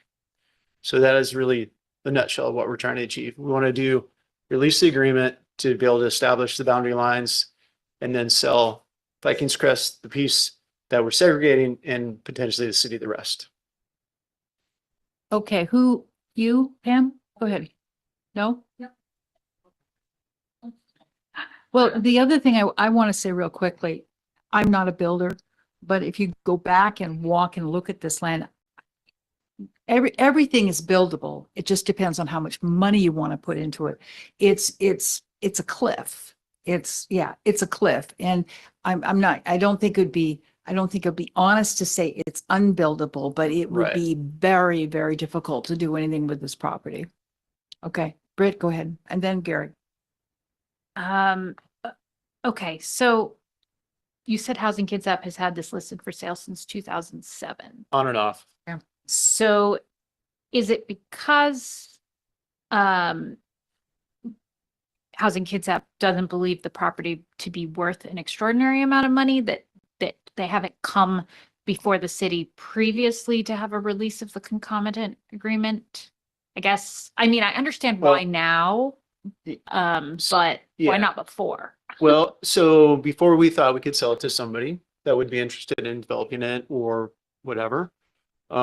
We did look at it for potentially self-help. We looked at it for potentially, in fact, we had a plan to do, I think, 30 units there. I don't believe we understood the concomitant agreement at that point, but I do know that we've been all over that hillside with geotech and engineering and different things. And it's a very challenging site. Sure. So Do you think that okay, so if Housing Kids Up didn't fully understand the concomitant agreement, then it may not have, I guess I'm just curious if it was obvious that that was one of the reasons the property wasn't selling, or just the challenges inherent to the it's the topography. challenges, Okay. not the agreement. Okay. Thanks. Mr. McVeigh, go ahead. Thank you, Mayor. So a public hearing is required to release the agreement, and we're proposing to have that public hearing on October 15th. Is that correct? Yes. Yeah. Okay. And so you're here tonight to educate us prior to that hearing. And That's correct. I feel like I'm feeling much more comfortable with the whole thing now. And it sounds to me like it would be in the city's best interest. And if we were to purchase this piece of property eventually, hopefully Dean and Housing Kitsap will give us a good deal. It's beautiful property for a park, but you are not, I mean, as I said, any property is buildable, but at what price? And I think it's like this, it's a cliff. Mr. Stern. Thank you, Mayor. I'm comfortable. I just have one last question for either of you. Why is this being presented to us now, the concomitant agreement, versus a year from now or a year ago? Why now? So in 2009-ish timeframe, there was a conversation with Housing Kitsap about the concomitant agreement. And we all know Housing Kitsap has gone through some trials, I'll say. And the people that are there now were proposing a boundary line adjustment. And that was another opportunity when you're proposing something for staff to look at the property and say, oh, yes, we have this outstanding concomitant agreement. And we really should release it before we move forward and clean it up. So it isn't an unknown. It is simply something that is, like I said, recorded on the title report for the properties. Thank you, Edie. Go ahead, Pam.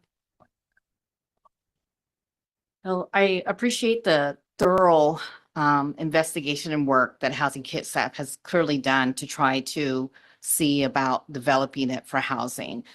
Question is, and I'm not trying to talk the city out of more green spaces or anything like that. I think that if it cannot be built on at all, then clearly a park is the best option. Is there a portion of it that some tiny homes can be placed on it? And you guys are amazing at what you do. So I'm just going to ask that out loud for it to just be shared. You've exhausted all options. I think it's a fair question, right? Because you have this potential to do units in Poulsbo, especially. It's highly needed. We know that. It is a very challenging site. So we would not be able to do the 52. So we released the agreement, and now we have to create access, because I don't believe we would share access from Vikings Crest. So now we're bringing a road up this very steep slope, and there are some geological issues there. There has been slides. So it is, and especially today, now that the codes continue to change and become more restrictive, the setbacks from the slopes, the buildable space is mostly the piece that we're selling, and or around the tennis court and some of the other pieces that are left up there. It's a very challenging site. And I honestly, my life is probably not long enough to so of course that's kidding, but there's a lot of headache there. I call it pain and suffering. This is the workshop, and I'd be more than happy to take anybody out there, and you can walk and you can, I mean, it's. So let's kind of what's in front of us, just so that Right. it's Housing Concepts land. Mhm. They're asking us to remove a development commitment that dates back to the 70s. Right. They're sharing that they have an intention to sell it, part of it, but that's between them and the condo association. They can do the boundary line adjustment. So my hearing is, do we want to hold the current owner of the property to a Hostage. development site plan from the 70s? Yeah, I would say it's probably a really stupid idea. Yeah, So that's it. In fact, about a decade ago, I was through a previous planning director. We were supposed to be going through all of these concomitant agreements. I think there's like 17 of them left. This is 18, 17, do you know?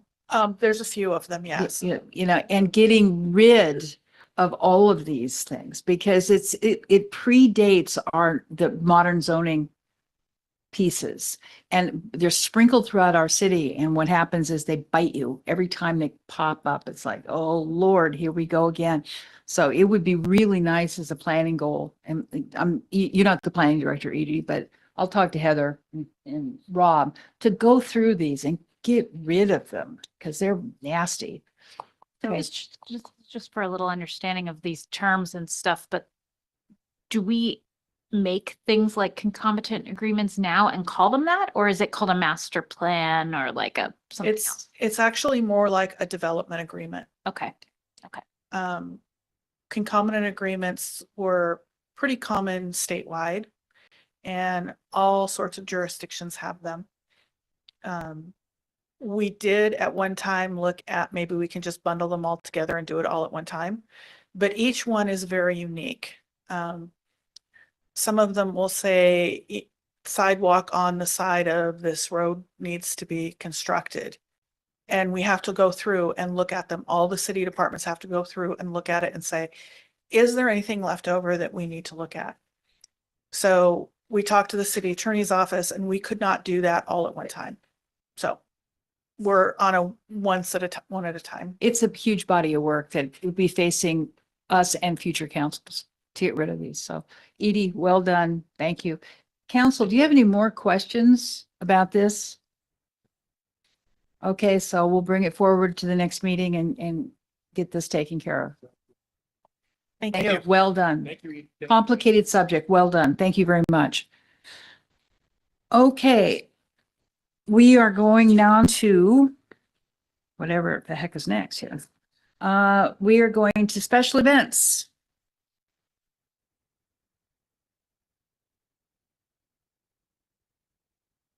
All right, good evening again. I'm stepping in for Shelby. Shelby is We're a little short-staffed, so she is staffing our front desk because we have late hours for programming. There are 4 events. I'll be fairly quick on this to keep things moving. So our first event is Salmon Tours. This is a beloved community event. This is on Saturday, November 1st. It's a regional event. There is, we saw something like 55 salmon last year. It's over in Fish Park. A lot of community organizations come down. We have about 500 people. It's really phenomenal. Even if it's terrible weather. Highly recommend it. Please put it on your calendar. Come see the salmon. Number 2 is a much smaller event, but it does trigger a permit process, and that's the Halloween Viking Bonfire, also on the 1st. And that's going to be earlier at 11 a.m. and then it ends at 10 p.m. It's a smaller event. They're looking at about 40 spectators. It'll be over at Waterfront Park in the bonfire pit, and we're out of our burn ban now. Event number 3 is a new beloved community event, and that's the Veterans Day Parade on Veterans Day on Tuesday, the 11th. This is going to be going down Front Street. There are going to be road closures, so you understand. Those road closures, there'll be signage ahead of time to inform community members and businesses because we hear about that. We're coordinating with police and public works on that. Participation can vary. On their first year, we're thousands. It was amazing. And then if it rains, it's less. The Pacific Northwest for you. Great event. And the final event in front of you is the Christmas tree lighting, which is really hard to believe that we're there already, but we are. And this is setup happens on November 28th, and then the it'll be taken down on January 10th. And we have quite a number of people who come down, a few hundred, for the Christmas tree lighting, and we're very thankful for our partners who put that on. And that concludes the special event update. Any questions for Jeff? Straightforward. Thank you very much, Jeff. Okay, so now we're moving on to the presentation, special event permit and public gatherings, and that's you, Jeff. Thank you, Mayor. I'm just looking where my presentation was that I loaded. Oh, goodness. One moment here. Brooks was here.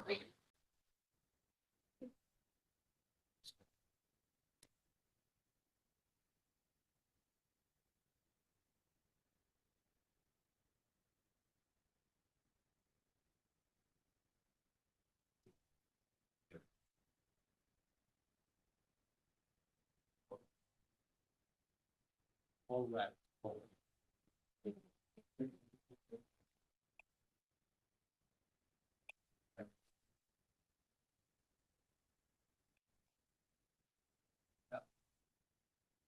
Okay, let's turn around. Are we looking?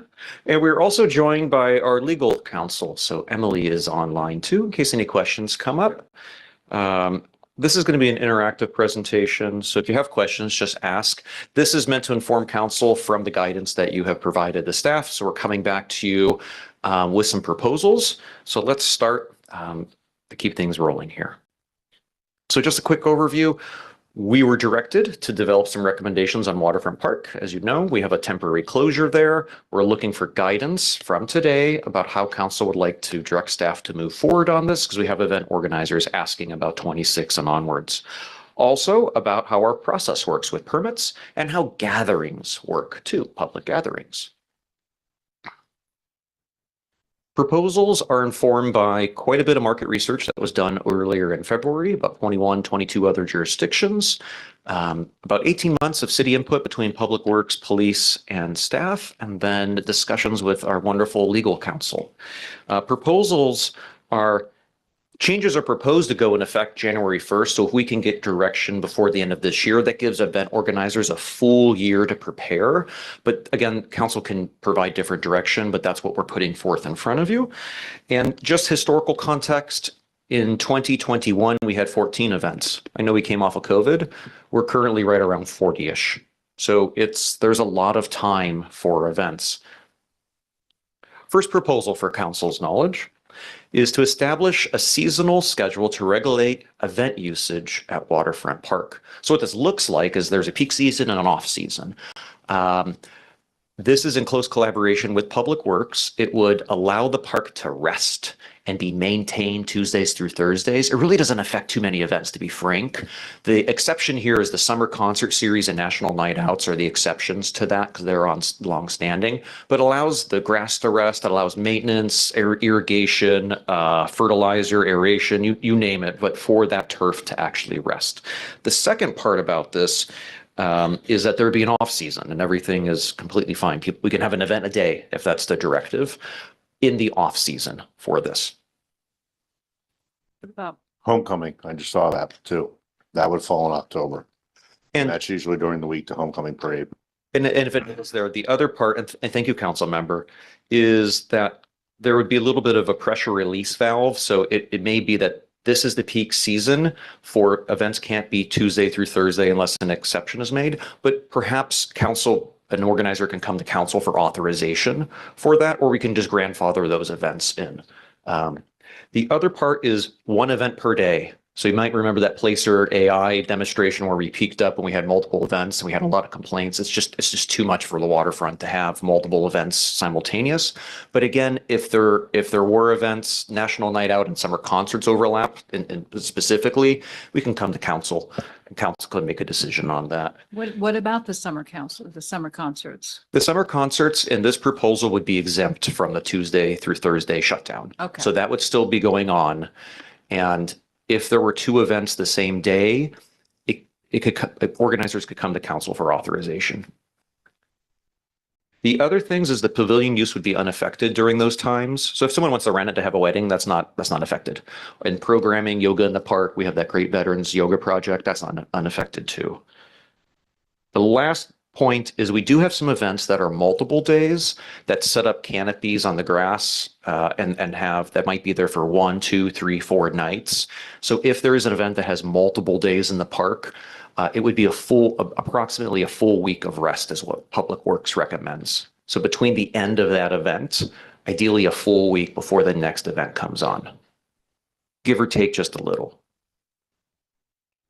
Second proposal for council is an update regarding the fees. So we have heard regarding that we have a $75 flat fee, and that's in city, out of city. There has been comments made where we might have an out of city applicant come pay the $75, yet they're generating $30,000, $60,000 in revenue, but they're not a city organization. So staff took a look at this. This is an example, these numbers, to move to a tiered approach. The tiered approach would be informed by the administrative time required to process these applications. That way it's content neutral. How much staff time does it take? I can quickly share with you that out of approximately 40 events this year, only one event submitted a perfect application that took the minimal amount of time. And that's Kitsap Regional Library. So I want to give a big shout out to KRL. They were phenomenal. Question. Thank you. So, our costs are covered at the $100 level, Jeff? Is that? No. Okay.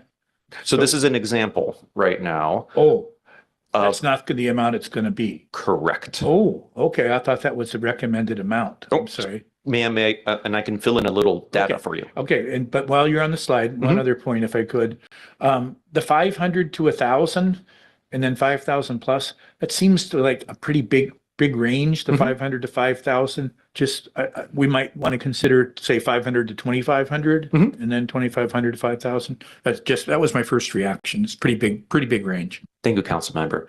So great segue. Staff have a sheet, an Excel file that you're not seeing tonight, but it's finished, and it is of our 39 registered events for 25.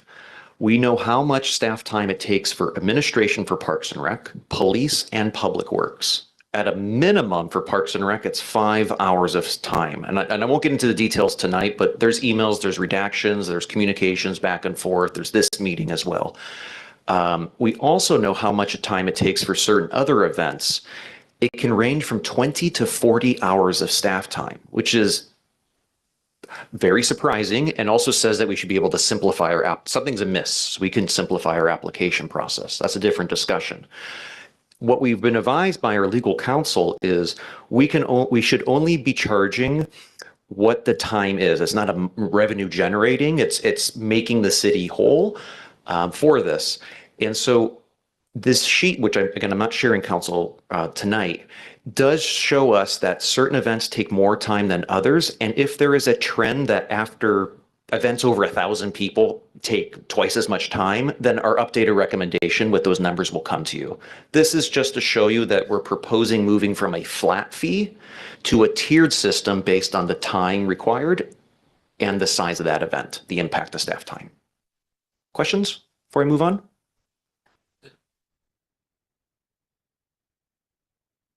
I shared this with you earlier, but I'll just share it just to highlight. One, I cannot take credit for the stellar performance of Kitsap Regional Library submission. That is one of the team members, and she's amazing. What she did say with some of the new processes that did come into place, I think the insurance process, she did say that some of the documents were hard to find.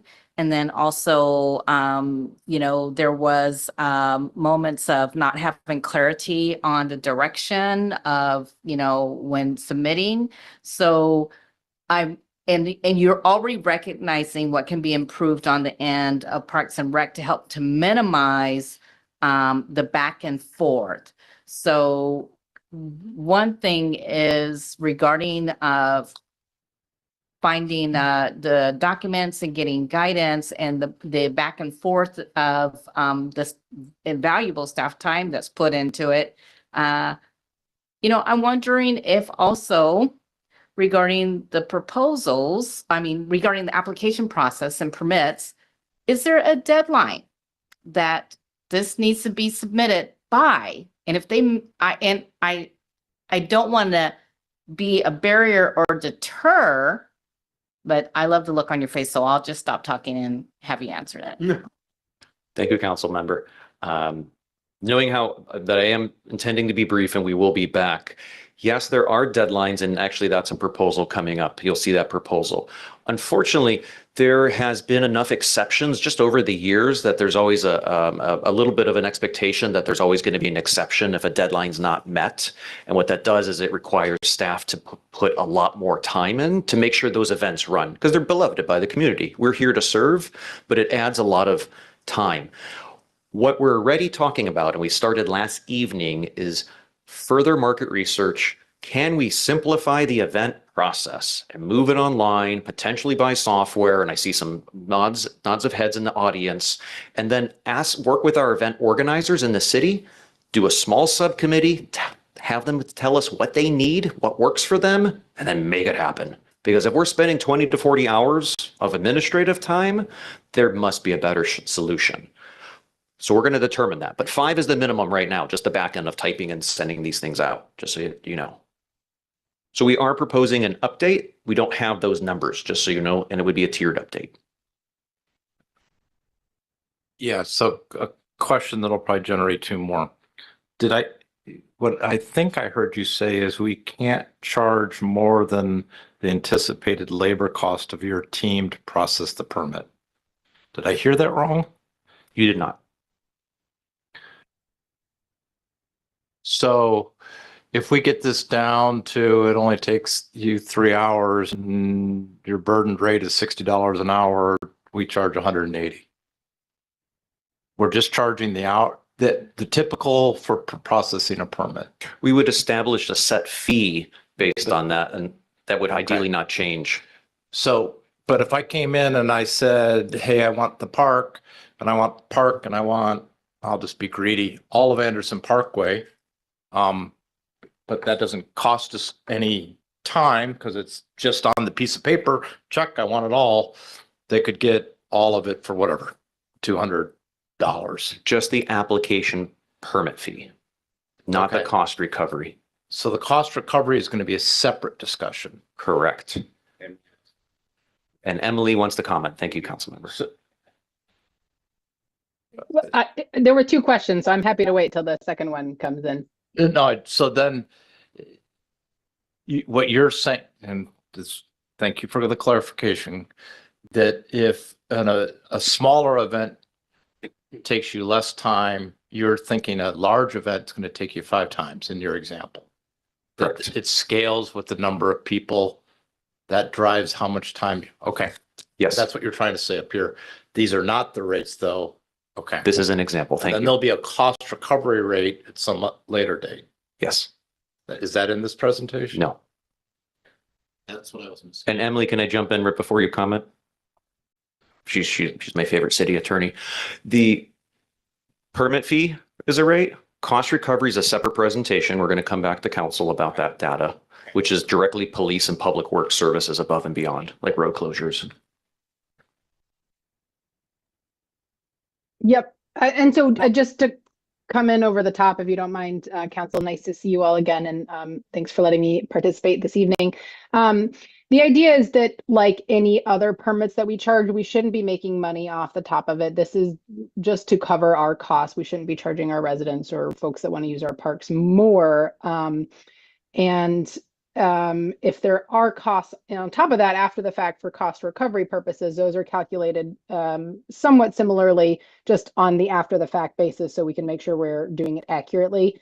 And I think Jeff covered everything else. So we're just trying to sort of make sure that the city is made whole at the end of the day, more than anything else. And then, excuse me, the other thing that I would say is that this will be put into our fee schedule and that will come back for your review. So this is, I think, as Jeff mentioned, the first bite at the apple. There will be more opportunities to walk through the numbers with you once we have those dialed in a little bit more. So I don't want anyone to think that we're going to go forward without having those numbers come back and be reviewed and approved by all of you. Thank you, Emily. Appreciate that. Okay, keep going, Jeff. Thank you, Emily. Continuing proposal 2, there also would be an out-of-city surcharge. So right now, anybody can use our parks or have an event anywhere. So we've heard some concerns. What's to stop organizers from outside of city limits to just have an event every single day, more or less? So there can be an out-of-city surcharge established, but that it has to be established where we understand how it's charged. So there's actually quite a bit of staff work that has to go into this. That surcharge could be, could be $5, could be $200, but that would be tacked on. Staff have to come up with the research, but this is part of the proposal, would be an out-of-city surcharge once we know what that number is. Continuing proposal 2, the number one issue that you just heard, sometimes it takes 20 or 40 hours if someone's late, or this is the late applications across the board, across the industry, is the number one challenge by all jurisdictions.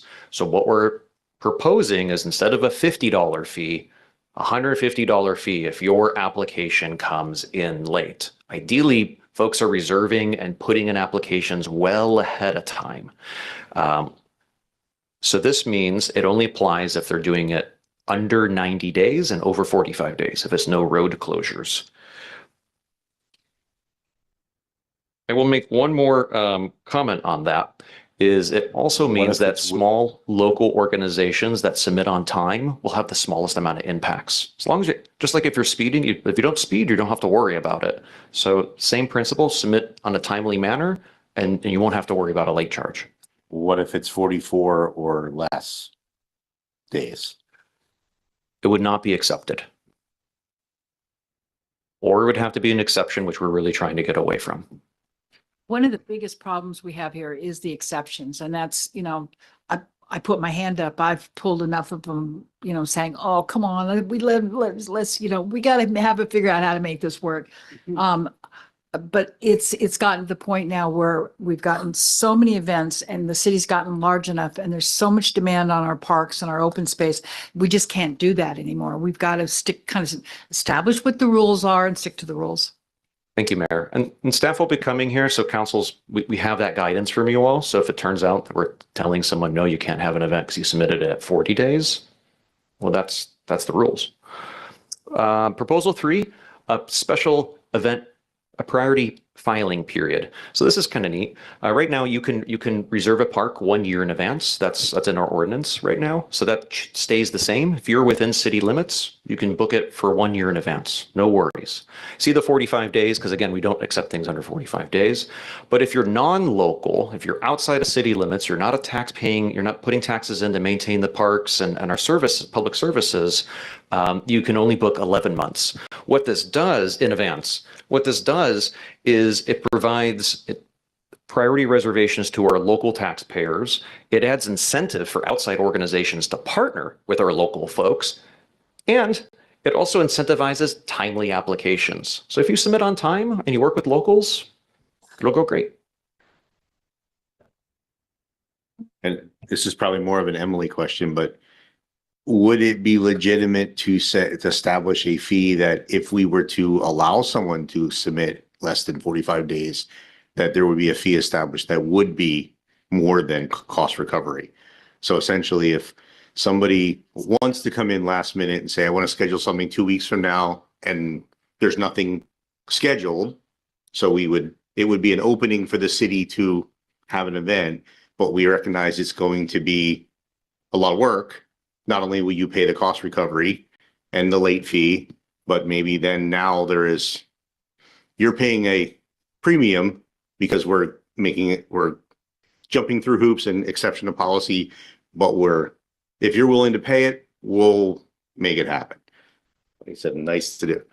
Would that be an area where one we of those can things- go beyond? I just soon not get into exceptions. See, that's the classic example. Well, it wouldn't be an exception. We'd be writing it in that if you're Yeah, coming but in less than 45 what days. is it, 2 you're days in paying advance? extra. 5 days in advance, 9 days in advance? Okay, slippery slope here. I think we need a line and stick to it. Yeah, go ahead. I'm not saying we do it. I'm just asking Emily if, like she said, we don't want to make money off of normally, but if it was in that circumstance, is that allowed? I guess I'm thinking of other examples that aren't just kind of the big events that might come to mind, because don't we have sort of individuals that come and ask to use our public parks for events, weddings, or I don't know, celebration of life, things like that? So I'm going to jump don't in. necessarily know are going to happen in advance? This is only what triggers a special event where they go through the permit process. So if they're just doing a pavilion rental, they just follow our regular park municipal use. And that we're updating that too, just to be more clear. We're updating everything. It's just the way the city government is.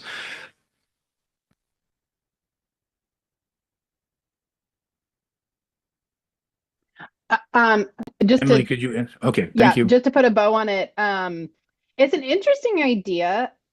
I would want to think a little bit more about the potential implications that would stem from that. And I think the mayor was sort of getting to that a little bit about, would then everybody try and do that? And, do we need to sort of, it would be interesting. It would kind of be an interesting thought experiment to see, like, if you did do it, where would you draw the line? How much more of an impact would that be on staff?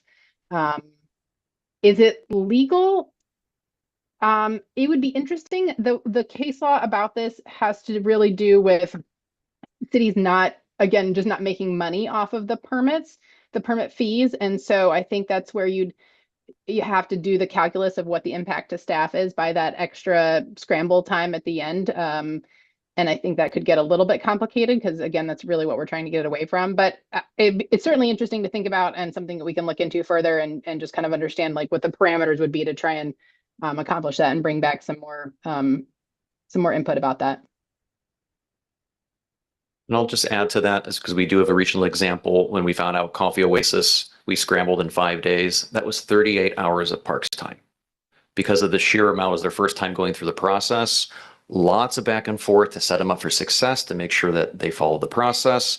38 hours. And so my main concern, if we do anything under 45 days, we already have systems set up that for cost recovery 30 days in advance, is staff capacity. And if we're stopping everything and focusing on that as a priority, what aren't we doing?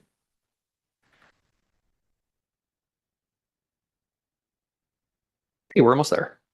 Proposal 4. Update special event guidelines for clarity for public and private gatherings. So we're keeping this pretty high level at the moment, and this is just a first blush. So if you're within city limits and you have over 250 people on private property, that's enough that our police would like to know, because of neighborhood impacts, safety impacts.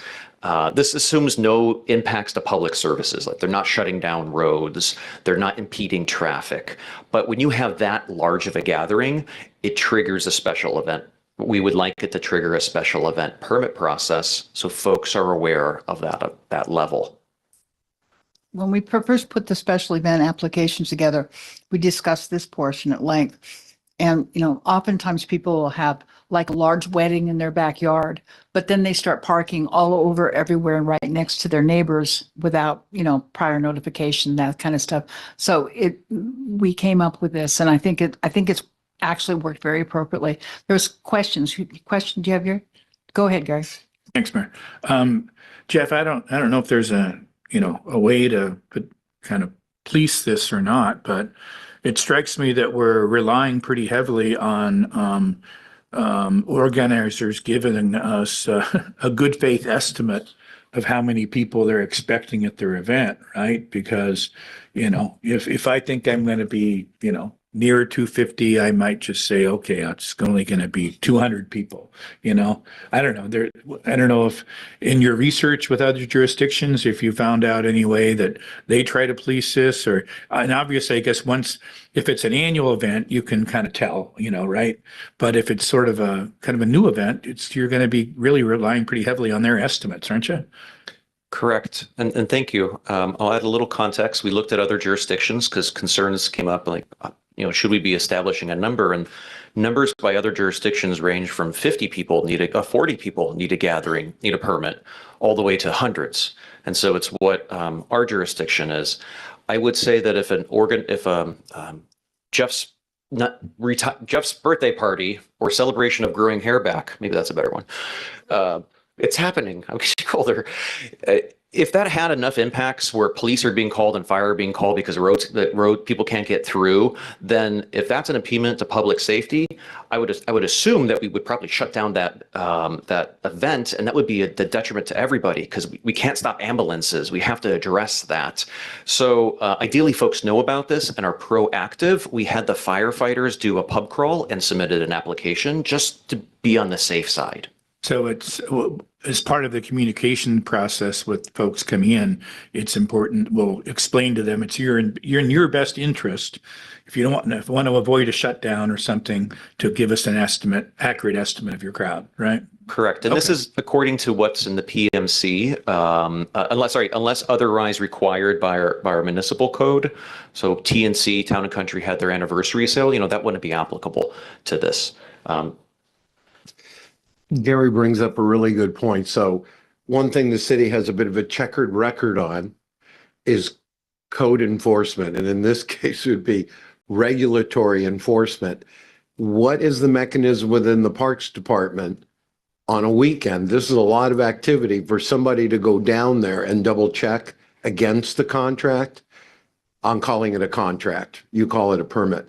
And if there's a violation, the nature of the violation up to and including, you just said, shut it down. And do we make clear in the original permit that a parameter being willfully violated could cause that entity not to be able to come back to the city? So I'm talking enforcement generally and specifically. So I can weigh in a little bit about this. We do have, we worked with our police department. We looked at our current code about what would happen, and it may be a misdemeanor, for instance. And there are ways to enforce that. That said, with these recommendations, when we come back to council and start cementing this with harder numbers, we would work with our legal counsel on updating the language in our ordinance so it's really clear. And we would also publicize online so folks know how to be set up for success to minimize conflict and risk. Okay.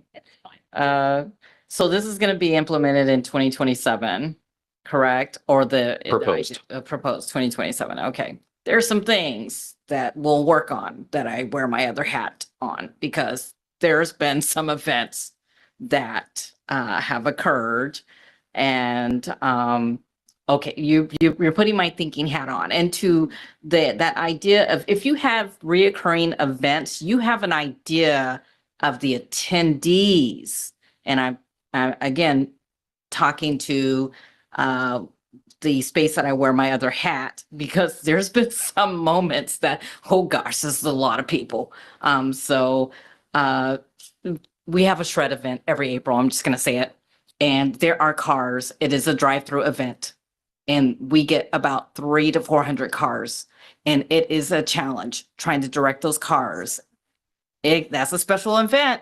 And I've gotten very concerned. I thought the city was going to get phone calls because of the challenges. And It It's is, especially fun when it coincides with Yeah. the Friends of the Library sale. yes, yeah, yeah. I've been there. It is, I watched it. yes. So, Really fun. so basically I will be responsible. I'll lean into the moment and we'll figure it out.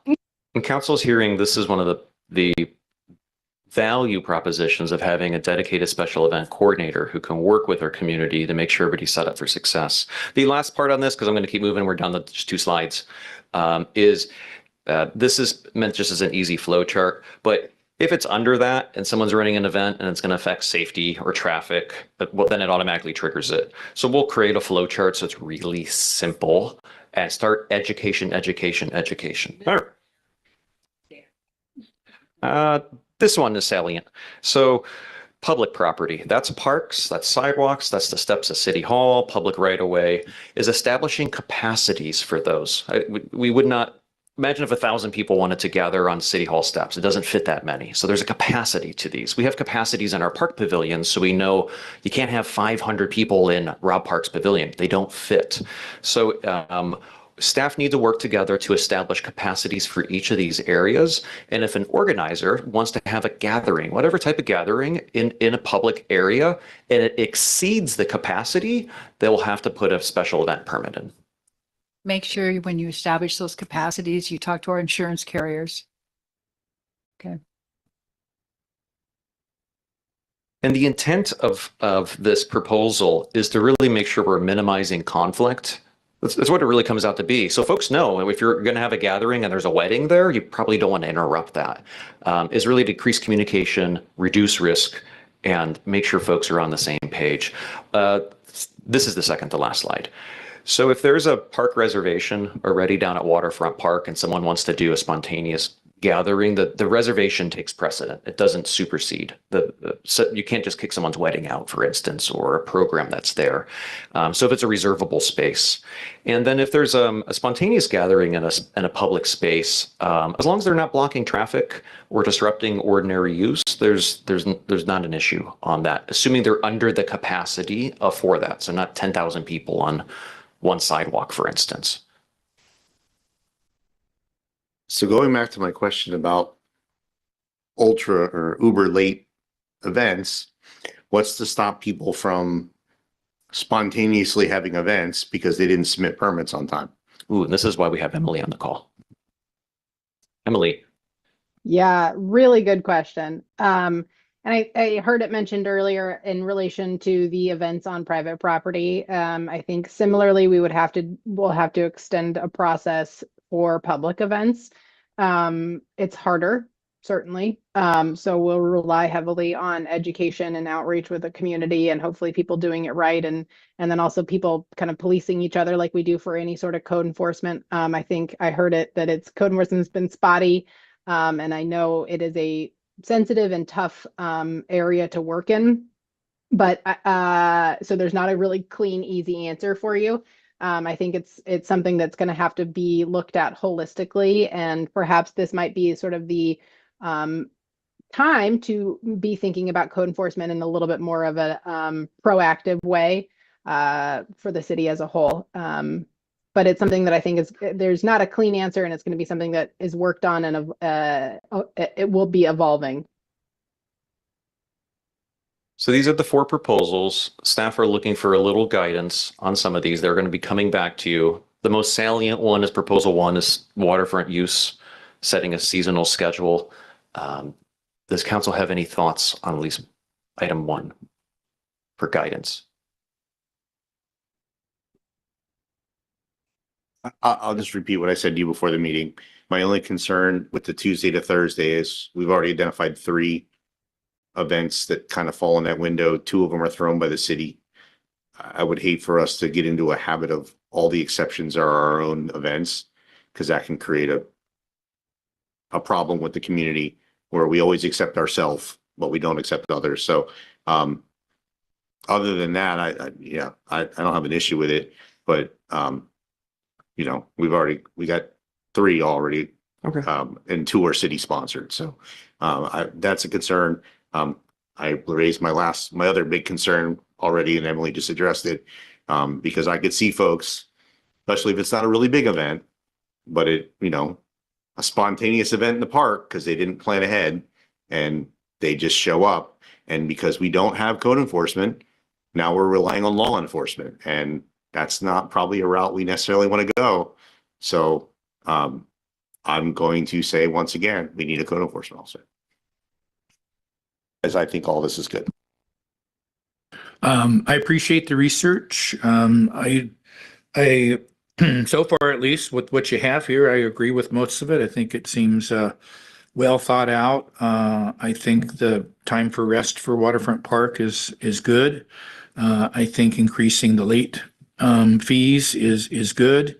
I know you think you had at one of your first slides that we've been working on this for about 18 months.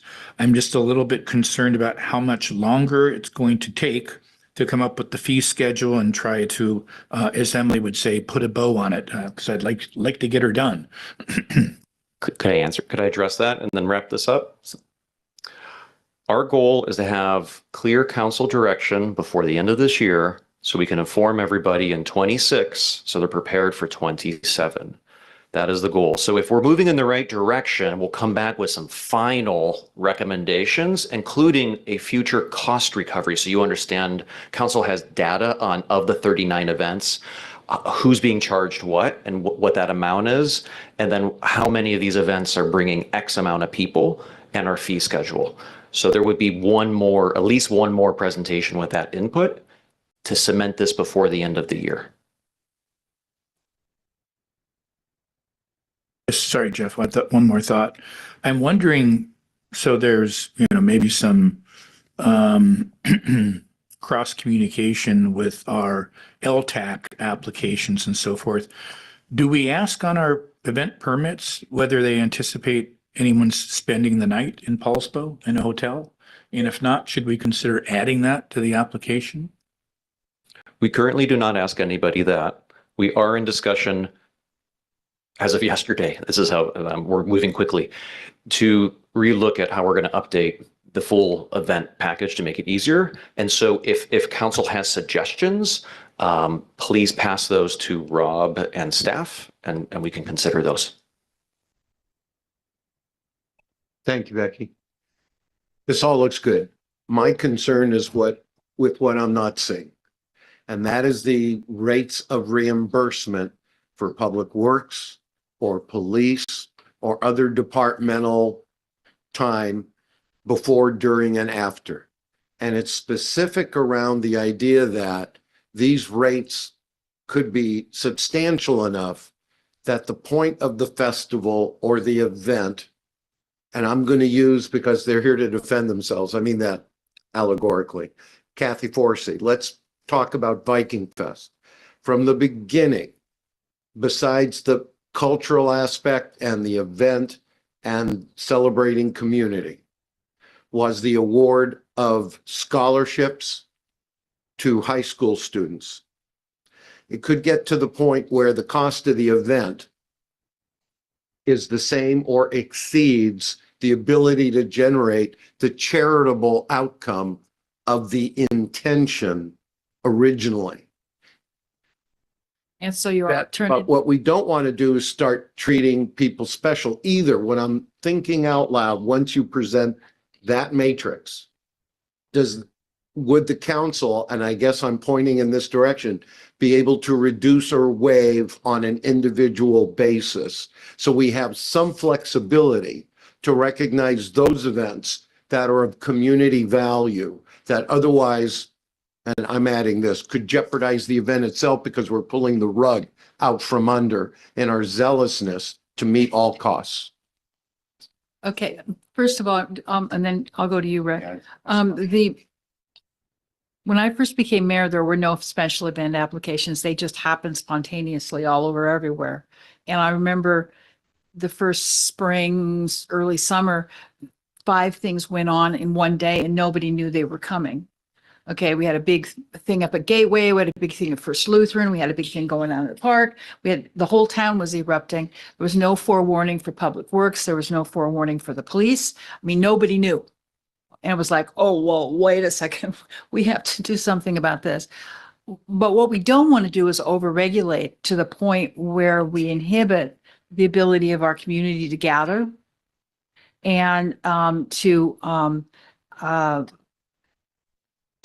play together, to have fun together. And I think that I don't want to get to the point where the event process is so laborious that we're actually deterring people from coming and doing things in the city.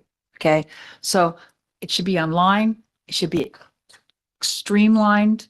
The prices should be only reflective of what it costs us, right? Okay. No more. City's not in the profit business of putting on events. But I think you've made a really good first stab at it, Jeff. I really do. Now, Rick, you wanted something, go ahead. Yeah, I just had a question because like you just said, we're trying to recover costs, but if we have a code that says we're recovering costs and then we lower costs for a specific event exempt from the code, does that, maybe Emily has to answer this, does that get into the area of now, are we getting into gift of public funds? Because now we're giving one group a discount, which equates to the city's paying their costs, but we're not doing it for all. Council's got, go ahead. I was just going to say, Mr. Stern, I think we appreciate your questions, but I think we need to wait and see with the rate schedule and see if it's going to be an issue and pose that question then. I'd be in a better position to try to help, navigate that. So my theory on this, Jeff, is we need to move this meeting along. I think that's a great first shot. Thank you very much. There's a lot to think about. Thank you, Mayor. Thank you, Council. We'll be back with a second blush and also data on cost recovery, so you can take a look at that in the future. Thanks, Jeff. Well done. Okay, speech and public infrastructure policy discussion, and this is Administrator Gelder.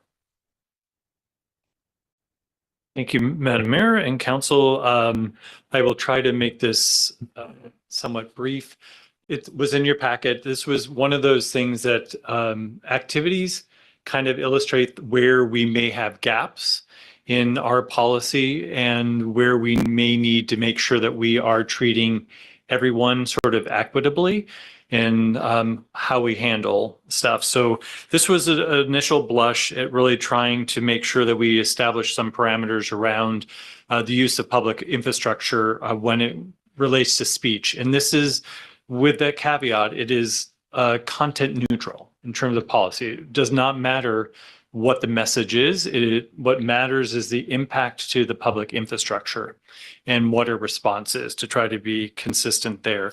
And I appreciate Emily and I believe a member of her team also kind of looking at this initial draft to kind of provide some additional input. And one area that I thought might be a bit confusing that I asked Emily to sort of inquire about or explain, and that is under the definitions of public infrastructure. And then we do a call out where the public infrastructure does not include ordinary sidewalks and pavement surfaces used by pedestrians. So it's noted and kind of reversed. And I wanted to make sure that that wasn't inadvertently a typo and it was just sort of following guidance. Emily, could you speak to that? Excuse me, absolutely. This is a complicated area of law. It involves the First Amendment of the United States Constitution, and there is a lot of case law around it. Historically, the First Amendment has protected people's right to express themselves in public places, particularly government-owned property such as sidewalks, parks, etc. And so when cities adopt regulations that restrict where you can have First Amendment rights, the courts review it under a doctrine called strict scrutiny, and the regulation has to serve a compelling government interest in order to be upheld. And so because there is so much case law supporting the public's right to have free speech on these traditional public forums such as sidewalks, The legal recommendation would be to exclude those from this policy that we are putting together so as to not get the city in hot water with folks that want to have the right to use the sidewalks the way that they've been traditionally protected. And so I think there can be ways to make sure that the remainder of the public that are using the sidewalks for non-First Amendment purposes are still allowed to use them, and that those people that are using them for First Amendment purposes are doing it in a safe manner. But if you are going to restrict use of those sidewalks, it has to be for a very compelling government interest, and there are not many cases that support the need to protect sidewalks in that way. And so that's why we called them out as not being considered part of the public infrastructure that we would want to protect generally. If you look, we have, I think it's bridges, storm drains, guardrails, things that, like, if they were damaged or used for First Amendment purposes, could cause safety problems or could inhibit storm drainage flow, or inhibit streetlights from being able to be used properly, exterior buildings, things like that. Those all have a higher need to protect the infrastructure there than the traditional public forum places. So that's why we called them out separately. And again, this is, as Administrator Gelder said, that it's a first pass. So, we have the opportunity to go back and do more research if there are certain areas that we do need to protect, because there we can identify that compelling interest. We can certainly look into that and add those to the policy. And Emily, what about crosswalks and roads? Right. Roads are a little bit different because they are intended to be used for cars historically, and crosswalks are sort of in that same category. You can have more restrictions around the use of roads for First Amendment purposes, and we can certainly add some more language around that. Because you can't have people just, stomping up and down the road if cars are coming through. That's going to cause problems all over the place. So there is a heightened need to protect the public in the right of way. So what about crosswalks? Right. Crosswalks are kind of on that same line. I know that we've had some issues with chalking on, not issues, but chalking inside in the crosswalks. And this is, again, kind of one of those, a little bit of a gray area. The Ninth Circuit has recognized that chalking is a protective, expressive method of speech because it's temporary and non-damaging. So I think a total ban of chalk on sidewalks could be problematic, but similarly to just use of the roads generally, crosswalks need to be maintained in a safe fashion for all public to use. And if they've been chalked on, that could cause potentially, slip and falls or things like that, et cetera. It could be hard for cars driving through. And so I think you could protect crosswalks as well. I don't think you asked about chalking on the crosswalk. I think about blocking the crosswalk. Oh, blocking the crosswalks. Yes, that goes along with the use of the road that would be could be restricted or regulated more carefully.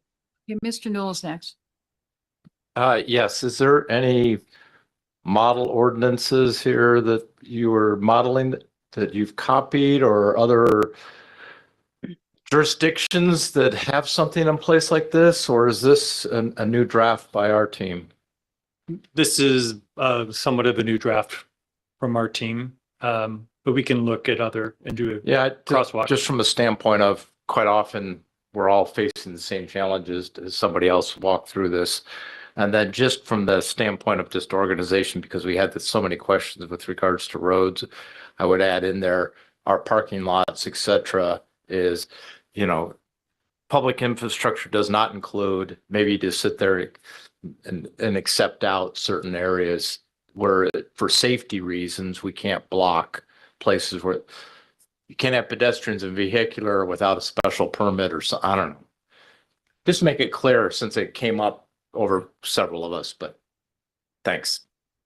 Britt, are you next? Did you want? Okay, Ed, go ahead. Or Rick, Rick, go ahead, Ed. So in the interest of practicality, somebody has chalk, a group of people have chalk, they start marking a crosswalk or the paths in Waterfront Park.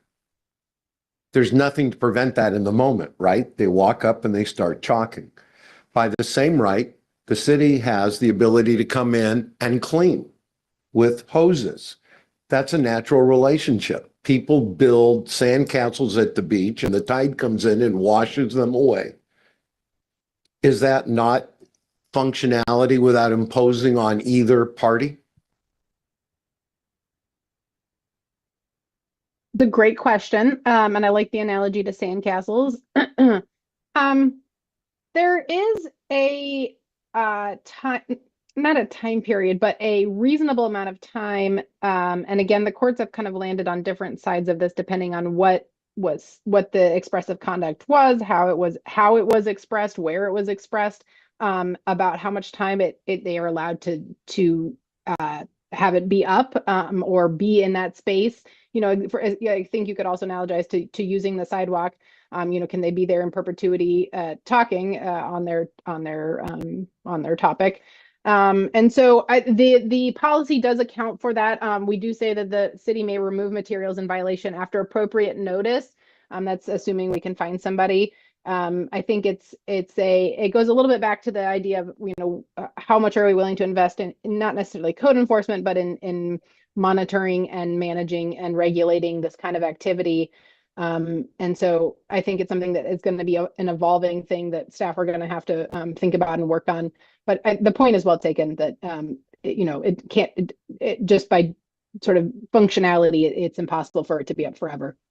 Well, we clean our sidewalks and our streets quite regularly, and I mean, right. I don't have any problem making sure we clean them even a little more regularly if we need to. I mean, when they put from the river to the sea in downtown in the waterfront park, I had Public Works clean them really regularly that morning. And as long as I'm mayor, we will do regular cleaning of our sidewalks.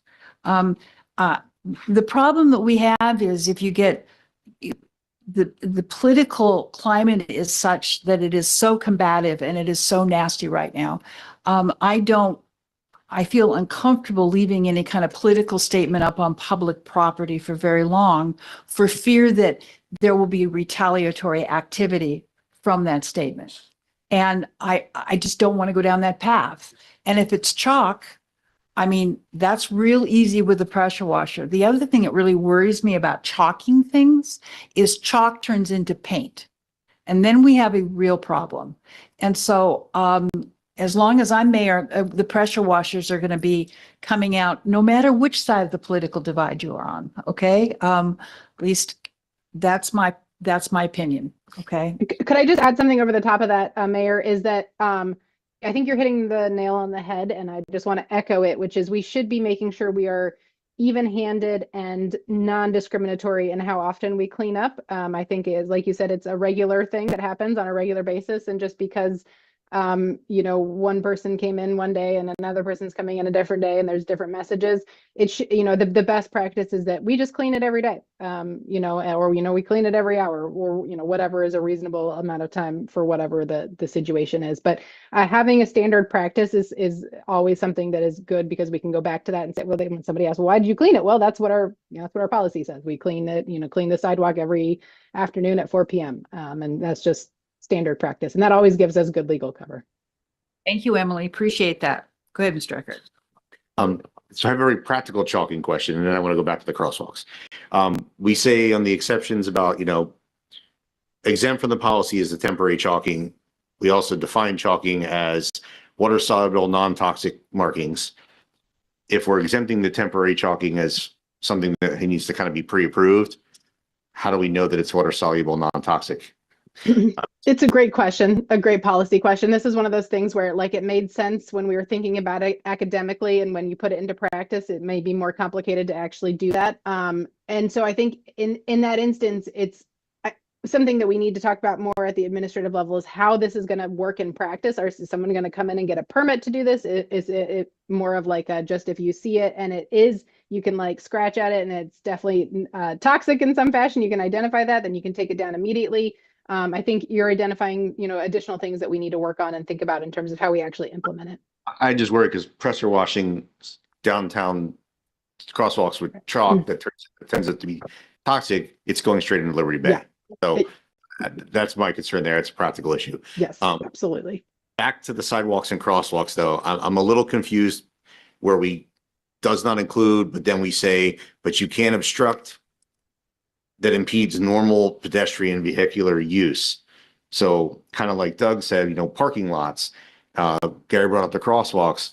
It's really easy for someone to take something that is on a sidewalk, First Amendment use, and block pedestrians, spill into the street as they cross the street. Like, I can just see those two things blurring together real easy just in the evolution of an event. And I'm just not sure how, as written, how we control that or regulate it, or we don't end up not enforcing it in an equal-handed manner.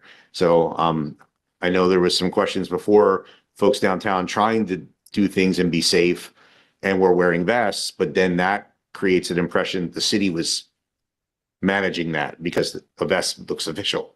So I just worry a little bit about this language that it's still not clear as to what's okay on a sidewalk through, and Front Street's short enough that it can easily be in both crosswalks at the same time, plus the sidewalk. So I just reading this, I wouldn't know how to do it right. And so I think we need to be very, very clear so we are even-handed and equal to all. So sorry, go ahead. Well, I see that is the whole intent is to provide some direction from coming from the council. So is it possible that, we can hopefully have the time individually to dig into this a little bit more? And, because one thing I struggle with is I don't know what minimize visual distractions means. People interpret things differently. So when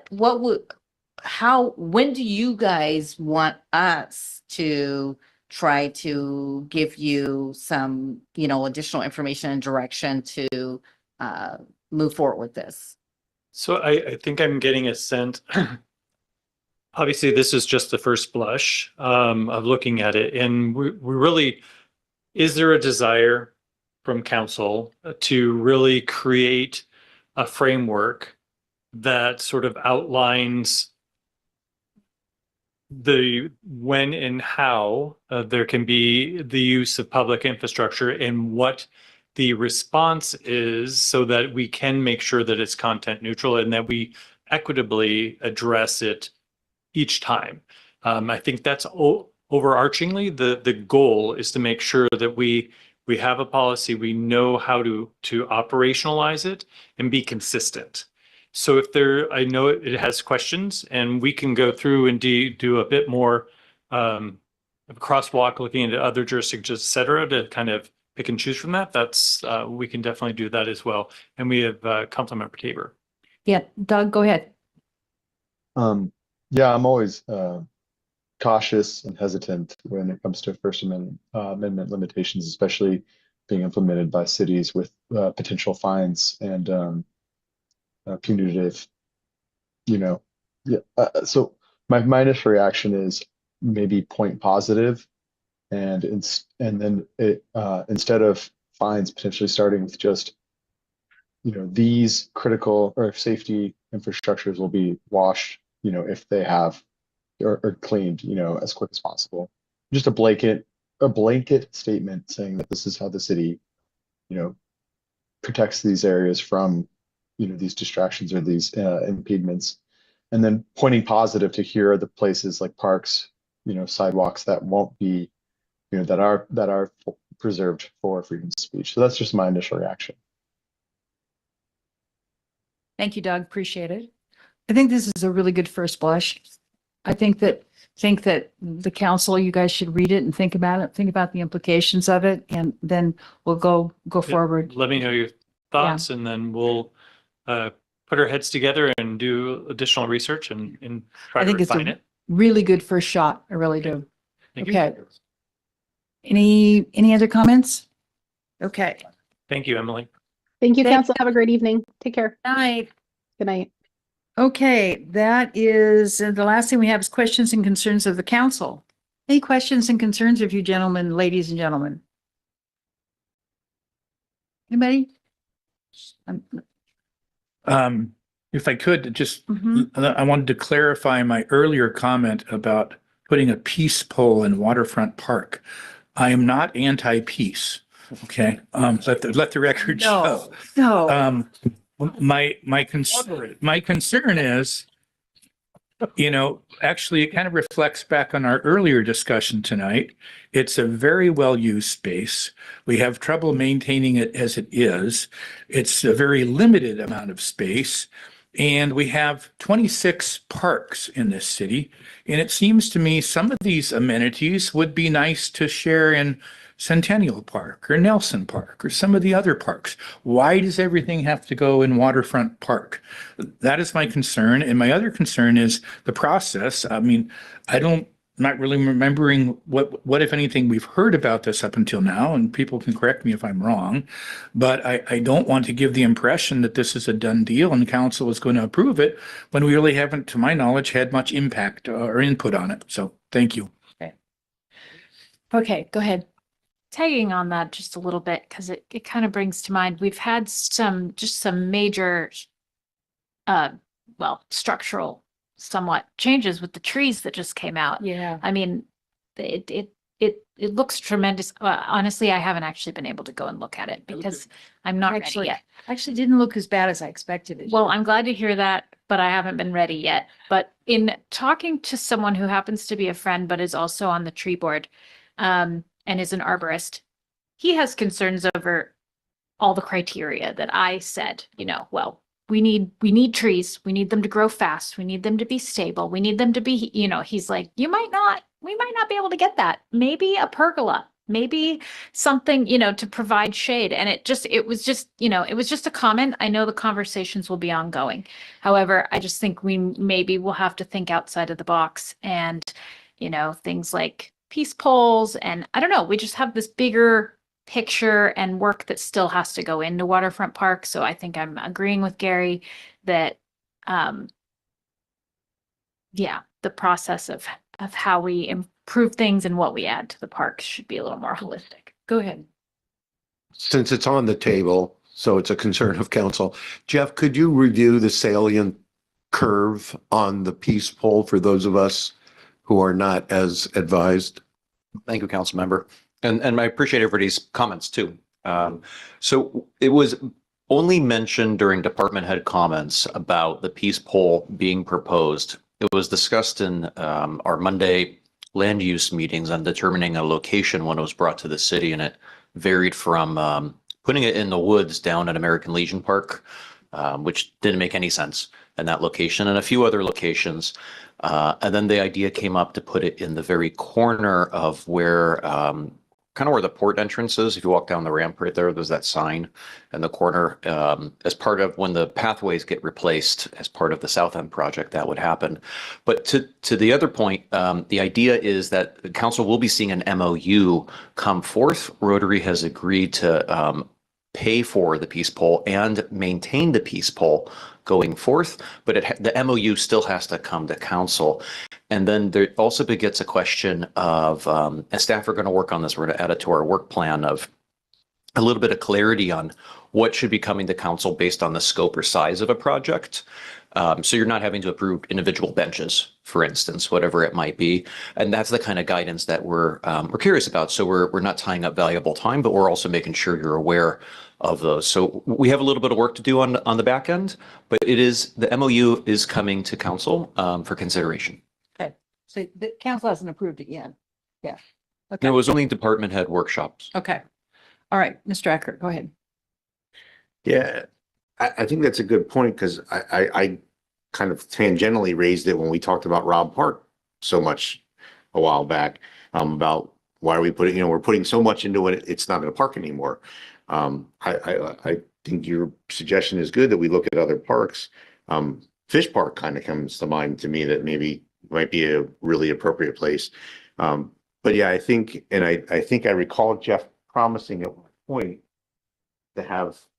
to look at all the parks sort of from a master park overlay type idea, so that we don't end up overloading a park to the point that it's not a park anymore.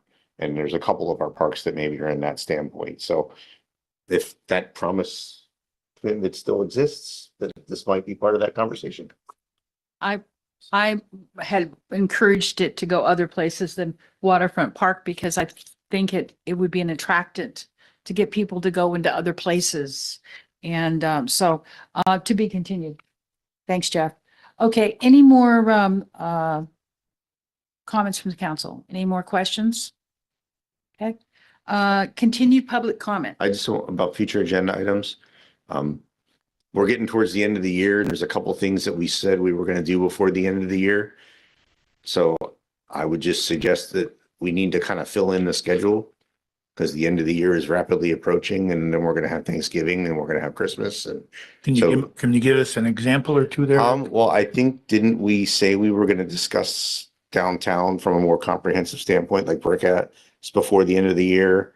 On here is a discussion. The sign ordinance is Q4. Jeff said he's going to bring back the more detail from tonight's presentation. So I'm just thinking we might need to start filling in the end of the year before the holidays start chipping away at our schedule. Because I have an example. I was driving through town today and I'm like, okay, flower baskets, hanging baskets, those are down for the season. The pots, blue pots, I mean, they're starting to look a little and it's been volunteers. And the Crossroads Rotary doesn't have the same people involved. I don't know when I reach out if anybody's even going to be able to volunteer. So that leaves me sort of HDPA hat going, okay, shoot, who's going to clean these pots up so that then I can figure out what goes in for Christmas. So yeah, that conversation is still relevant. Okay, so conversations for the future. Any others that you can think of, guys? Okay. How about continued comments from citizens? Any comments? Hi, citizens. Any comments? Okay. Okay, mayor and council comments. Any more? All right, then I'd entertain a motion for adjournment. Madam Mayor, move to adjourn. Second. All in favor, say aye. Aye. Good night. Bye, Doug.